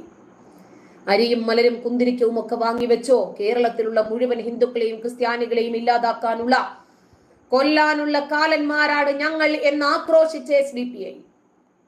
കേരള ഹൈക്കോടതി ഭീകരവാദവും തീവ്രവാദവും ആരോപിച്ച നിരോധിത ഭീകര സംഘടനയായ പോപ്പുലർ ഫ്രണ്ടിന്റെ രാഷ്ട്രീയ രൂപമായ SDPIക്ക് പിന്തുണ. ഈ മുന്നണികൾ അധികാരത്തിൽ വന്നാൽ പോപ്പുലർ ഫ്രണ്ടിന്റെ നിരോധനം പിൻവലിക്കാമെന്ന ഡീലാണ് രാഹുൽ ഗാന്ധി പരസ്യമായി പ്രഖ്യാപിച്ചത്. നടക്കുമോ ഇല്ലേ എന്ന് പോട്ടെ. അതായത് 4 വോട്ടിന് വേണ്ടി ഈ രാജ്യത്തുള്ള മുഴുവൻ ഹിന്ദുക്കളെയും ക്രിസ്ത്യാനികളെയും മറ്റ് അവാന്തര വിഭാഗങ്ങളെയും ഒക്കെ കൊല്ലുമെന്ന് പരസ്യമായി കൊലവിളി നടത്തുന്ന ഈ മതഭീകരവാദികളുമായി സഖ്യം ചേർന്ന് നിന്ന് ഈ രാജ്യത്തിന്റെ സുസ്ഥിരതയെ തകർക്കുന്ന ഇവരൊക്കെയാണോ ഈ രാജ്യത്തിന്റെ ഐക്യത്തിന് വേണ്ടി പ്രവർത്തിക്കുന്ന ആളുകൾ? ജോസഫ് മാഷിന്റെ കൈവെട്ടിയത് ഇവർ കണ്ടില്ലേ? അതുപോലെ NIA കണ്ടെത്തിയ തെളിവുകളൊന്നും ഇവർ കണ്ടിട്ടില്ലെന്നാണോ? ഈ രാജ്യത്തിനെതിരെ ഇവർ പ്രവർത്തിച്ചതൊന്നും ഇവരാരും കണ്ടിട്ടില്ലേ? ഇവർക്കൊക്കെ അറിയാം അതെല്ലാം. പക്ഷെ എന്നാലും കേരളത്തിൽ മുസ്ലിങ്ങൾ കൂടുതലായതുകൊണ്ട് ഇവർക്കത് കിട്ടിയേ തീരൂ. അവരുടെ പിന്തുണ വേണം ഇവർക്ക്. പോപ്പുലർ ഫ്രണ്ടിന്റെ വേദിയിൽ പോയി ഈ കാലഘട്ടം നമ്മളുടെ സുവർണ അവസരമാണെന്നും പോപ്പുലർ ഫ്രണ്ട് കൂടുതൽ നേതാക്കളെ വളർത്തുന്നുണ്ടെന്നും അവരാണ് കൂടുതൽ നേതാക്കളെ ക്രിയേറ്റ് ചെയ്ത് കൊണ്ടുവരുന്നതെന്നും പറഞ്ഞ ഫസൽ ഗഫൂറിന്റെ നവോത്ഥാനത്തിൽ എനിക്ക് വിശ്വാസമില്ല. അങ്ങനെ പോപ്പുലർ ഫ്രണ്ട് വളർത്തിക്കൊണ്ടുവന്ന പാർട്ടികളാണ് ഇപ്പൊ പൊട്ടിത്തെറിക്കാൻ നടക്കുന്നത്. മാനായും നായയായും കഴുതയായും കഴുകനായും ഇവർ വരും. എണ്ണം പറഞ്ഞ ഇസ്ലാമിസ്റ്റ് ആണ് ഫസൽ ഗഫൂർ. ഈ സിമി പ്രവർത്തകരൊക്കെ എങ്ങനെയാണ് മതേതര മുഖച്ഛായ അണിഞ്ഞിട്ട് നമ്മുടെ മുമ്പിൽ വരുന്നത്? സംഘപരിവാറിനെ പ്രതിരോധിക്കാനുള്ള രാഷ്ട്രീയം ഇതല്ല. കേരളത്തിൽ ശക്തമായ ഒരു സംഘ വിരുദ്ധ മതേതര സ്പേസ് ഉണ്ട്. അതിൽ ചേരാതെ IS റിക്രൂട്ട് ഏജൻസിയിൽ തന്നെ കൂടുതൽ നേതാക്കൾ വേണം എന്ന് പറയുന്ന ഇവരുടെ ഉള്ളിലെ മതതീവ്രവാദം നമ്മൾ തിരിച്ചറിയണം. മുഖംമൂടി വിഷയത്തിൽ എതിർക്കുന്ന ഒരു സ്ത്രീവിരുദ്ധരായ മുസ്ലിയാക്കന്മാരെ എതിരെ നിർത്തുക എന്നതല്ല ഫസൽ ഗഫൂറിന്റെ ലക്ഷ്യം. ഇതല്ല നവോത്ഥാനം. പക്ഷേ മുടിവെള്ളം കലക്കി കുടിക്കുന്ന ആളുകളുണ്ട്, സ്ത്രീ വിദ്യാഭ്യാസത്തെ എതിർക്കുന്ന ആളുകളുണ്ട്. ഇതൊന്നുമല്ല നമ്മൾ മുന്നോട്ട് വെക്കുന്നത്. പക്ഷേ ഫസൽ ഗഫൂറിനെ സംബന്ധിച്ചിടത്തോളം ഈ രാജ്യത്തെ തകർക്കാൻ ശ്രമിക്കുന്ന ഭീകരവാദികളായ ഈ പോപ്പുലർ ഫ്രണ്ടുകാരെ എങ്ങനെ പിന്തുണയ്ക്കാൻ ഇവർക്ക് കഴിയുന്നു? നമുക്കറിയുന്നതാണ്. നമ്മുടെ ഫസൽ ഗഫൂർ പറഞ്ഞ പ്രസംഗങ്ങൾ നമ്മൾ കേട്ടിട്ടുള്ളവരാണ് പല തവണകളിലും. कितना परसेंट है अभी आजकल डोमिनेंट पार्टीज का? एक स्टेट में आप देखो, Kerala dominant party CPM vote share 32%, their Muslim vote 26%, CPM vote is 32%, DMK vote share 28%, ठीक है. तेलुगु देशम वोट शेयर 32%, सब यही है, same level. Lalu Prasad Yadav last time vote share 26%, Mulayam Singh ji और नीचे है 22%, मायावती आगे है. सो दिस मीन्स ये है गोल्डन, और ये हमारा मौका है. This is a golden opportunity. കേരളത്തിലെ മുസ്ലിമുകൾക്ക് മാത്രമല്ല, ഇന്ത്യയിലെ മുസ്ലിമുകൾക്ക് കൂടി ഏറ്റവും സുവർണ കാലഘട്ടമാണത്. അത് മനസ്സിലാക്കിയില്ലെങ്കിൽ ശരിയാവില്ല. എന്താണ്?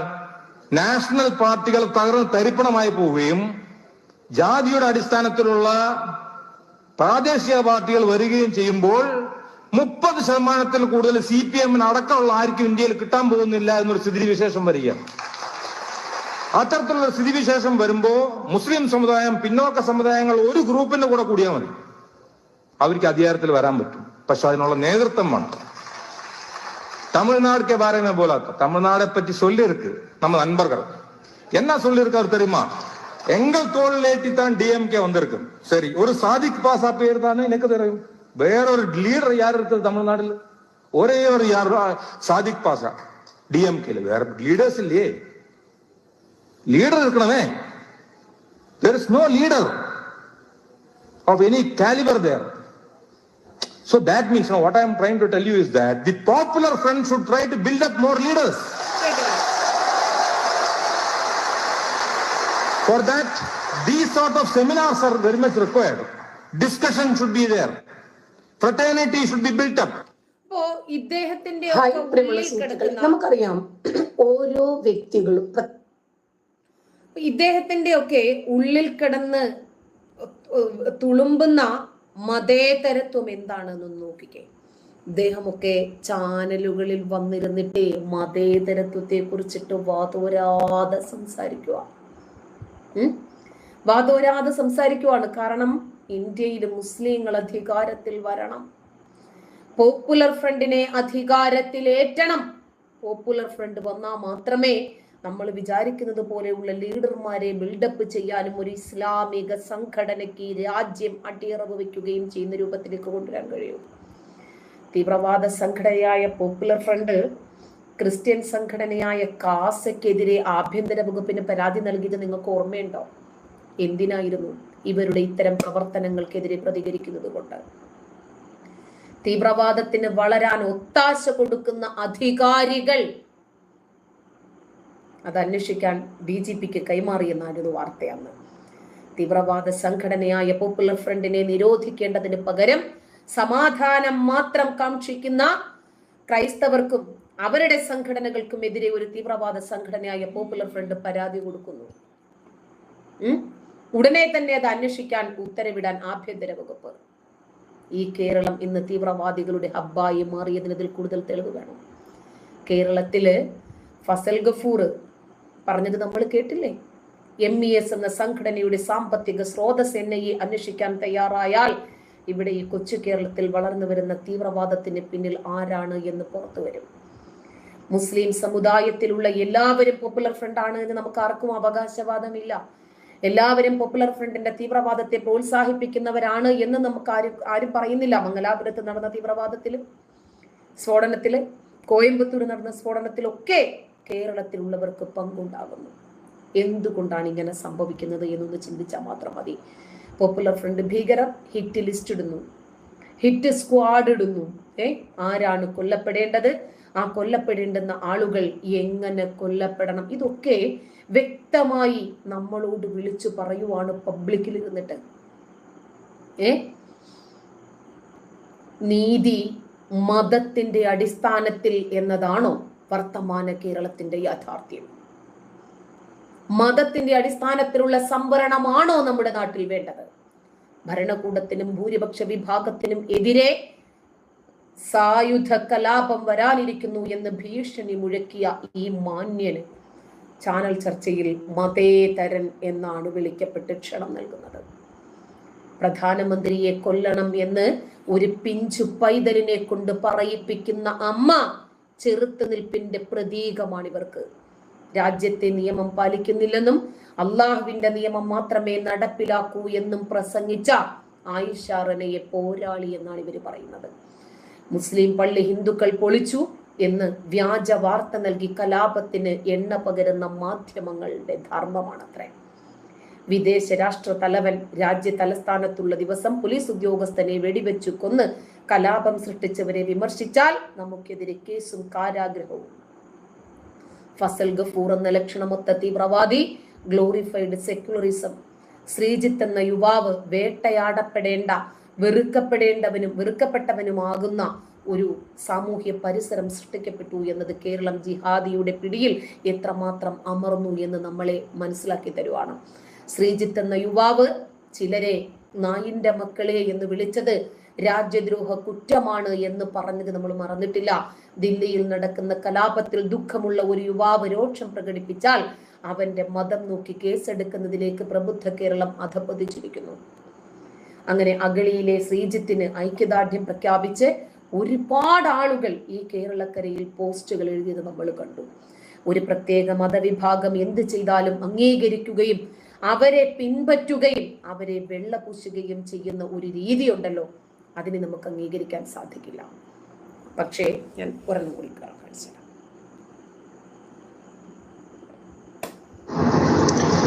പുറമെ കാണുമ്പോൾ മതേതരൻ, മാധ്യമങ്ങളുടെ ഇഷ്ടത്തോഴൻ. പറഞ്ഞു വരുന്നത് ആരെക്കുറിച്ചാണെന്ന് മനസ്സിലായോ? ഇതാ ഒന്ന് കേട്ടു നോക്കൂ. ഭാരതം എങ്ങനെ പിടിച്ചെടുക്കാമെന്ന് സ്വസമുദായക്കാർക്ക് ബുദ്ധി ഉപദേശിച്ചു കൊടുക്കുകയാണ് അദ്ദേഹം. इतना 15% है अभी आजकल डोमिनेंट पार्टीज का। एक स्टेट में आप देखो അതായത് ഭയമില്ലാതെ പ്രതികരിക്കാൻ സാധിക്കുന്ന ആളുകൾ അദ്ദേഹത്തിന്റെ ആ പോപ്പുലർ ഫ്രണ്ടിനോട് ഇണങ്ങി നിന്നുകൊണ്ടുള്ള ആ വികാര പ്രസംഗത്തെ ആളുകൾ എതിർത്തു. പക്ഷേ എല്ലാ മുസ്ലിങ്ങളും ഇദ്ദേഹത്തെ അംഗീകരിക്കുന്ന ആളാണ് എന്നൊന്നും നമുക്ക് ആർക്കും അഭിപ്രായമില്ല. ഇദ്ദേഹത്തെ എതിർക്കുന്ന ഒരുപാട് മുസ്ലിം സംഘടനകളുണ്ട്. മുജാഹിദ് പോലെയുള്ള സംഘടനകൾ ഇദ്ദേഹത്തിന്റെ ഇത്തരം ആശയങ്ങളോട് തീർത്തും വിയോജിപ്പ് പ്രകടിപ്പിക്കുന്നുണ്ട്. എൻ്റെ കൂടി അധ്യാപകനായ ഒരു മജീദ് സുലാഹിയുടെ പ്രഭാഷണം വളരെ വൈറലായിട്ടുണ്ട്. അദ്ദേഹം ഒക്കെ പറയുന്നുണ്ട് മുസ്ലിങ്ങളുടെ മൊത്തം അട്ടിപ്പേർ അവകാശമൊന്നും ആരും ഇയാൾക്ക് നൽകിയിട്ടില്ല എന്ന രൂപത്തില് പറയുന്നുണ്ട്. ഇദ്ദേഹം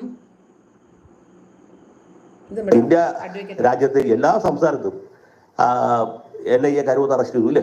പക്ഷേ നമ്പർ 1 കേരളത്തിൽ മാത്രമേ ഹർത്താൽ ഉണ്ടായുള്ളൂ. കാരണം എന്താ? ഇവിടെ കിട്ടുന്ന ഒരു സൗകര്യം വേറൊരു സ്ഥലത്ത് കിട്ടുകയില്ല. തമിഴ്നാട്ടിൽ ഇതുപോലെ ഹർത്താൽ നടത്തിയാൽ സ്റ്റാലിന്റെ പോലീസ് ഇവിടെ പിടിച്ച് അകത്താക്കും. കർണാടകത്തിലാണ് BJP ഭരിക്കുന്നത്, ഒരു രക്ഷ ഉണ്ടാവില്ല. തെലങ്കാനയിലോ ആന്ധ്രയിലോ നടക്കില്ല. ഉത്തരേന്ത്യയിലെ ഒരു സംസ്ഥാനത്തും ഇതുപോലെ ഗുണ്ടായുസം നടക്കില്ല. ഇത് നമ്പർ 1 കേരളത്തിൽ മാത്രമുള്ള ഒരു സൗകര്യമാണ്. ആർക്കും എപ്പോൾ വേണമെങ്കിലും ഹർത്താൽ പ്രഖ്യാപിക്കാം. ഏത് ബസ്സോ കാറോ ലോറിയോ എന്ത് വേണമെങ്കിലും എറിഞ്ഞു തകർക്കാം. ആരുടെ മൂക്ക് വേണമെങ്കിലും ഇടിച്ചു പരത്താം. അങ്ങനെ എന്ത് ചെയ്യാൻ ലൈസൻസ് ഉള്ള ഒരേ ഒരു സ്ഥലം നമ്മുടെ ജനാധിപത്യം അതുപോലെ നവോത്ഥാനം സോഷ്യലിസം ഒക്കെ പൂത്തുലഞ്ഞ് നിൽക്കുന്നത് നമ്മുടെ കേരളമാണ്. അതുകൊണ്ടാണ് നമ്പർ 1 കേരളം എന്ന് പറയുന്നത്. ഇത് ഞാൻ ഒരു വാചകം കൂടി പറഞ്ഞിട്ട് അവസാനിപ്പിക്കാം. ഇന്ന് ഇങ്ങനെ ഉത്തരവിടാൻ സാധിച്ചതെന്ന് വെച്ചാൽ ഇവരുടെ ഹർത്താൽ കഴിഞ്ഞ് ഒരാഴ്ചക്കുള്ളിൽ കേന്ദ്ര ഗവൺമെന്റ് ഈ സംഘടനയെ നിരോധിച്ചു. അതിന്റെ നേതാക്കന്മാരെയൊക്കെ തൂത്തുമറക്കി അറസ്റ്റ് ചെയ്തു. ഇപ്പൊ ഈ സംസ്ഥാന ജനറൽ സെക്രട്ടറി സംസ്ഥാന സെക്രട്ടറി അടക്കമുള്ള ആളുകളൊക്കെ അറസ്റ്റിലാണ്. അവർ ജയിലിൽ ഇപ്പൊ സുഖവാസം അനുഭവിച്ചുകൊണ്ടിരിക്കുകയാണ്. അല്ലായിരുന്നെങ്കിൽ എന്ത് സംഭവിക്കുമായിരുന്നു? ഇവർ ഹൈക്കോടതി. ഇതാണ് നമ്മളും ചോദിക്കുന്നത്. ഈ സംഘടന നിരോധിക്കുകയും ഈ നേതാക്കളെ അറസ്റ്റ് ചെയ്യുകയും ചെയ്തിട്ടില്ലായിരുന്നെങ്കിൽ ഇന്ന് ഈ നാട്ടില് എന്ത് സംഭവിക്കുമായിരുന്നു എന്ന് ആലോചിച്ച് നോക്കുക. ഒരു മുസ്ലിം പുരോഹിതനാണ്. മുസ്ലിം സമൂഹത്തിന് ഒരു മതിലാണ് അല്ലെങ്കിൽ സംരക്ഷണ ഭിത്തിയാണ് എന്ന് പറയുന്ന ഈ വിഭാഗമാണ് യഥാർത്ഥത്തിൽ മുസ്ലിം സമൂഹത്തിന്റെ ശാപം എന്ന് പറയുന്നത്.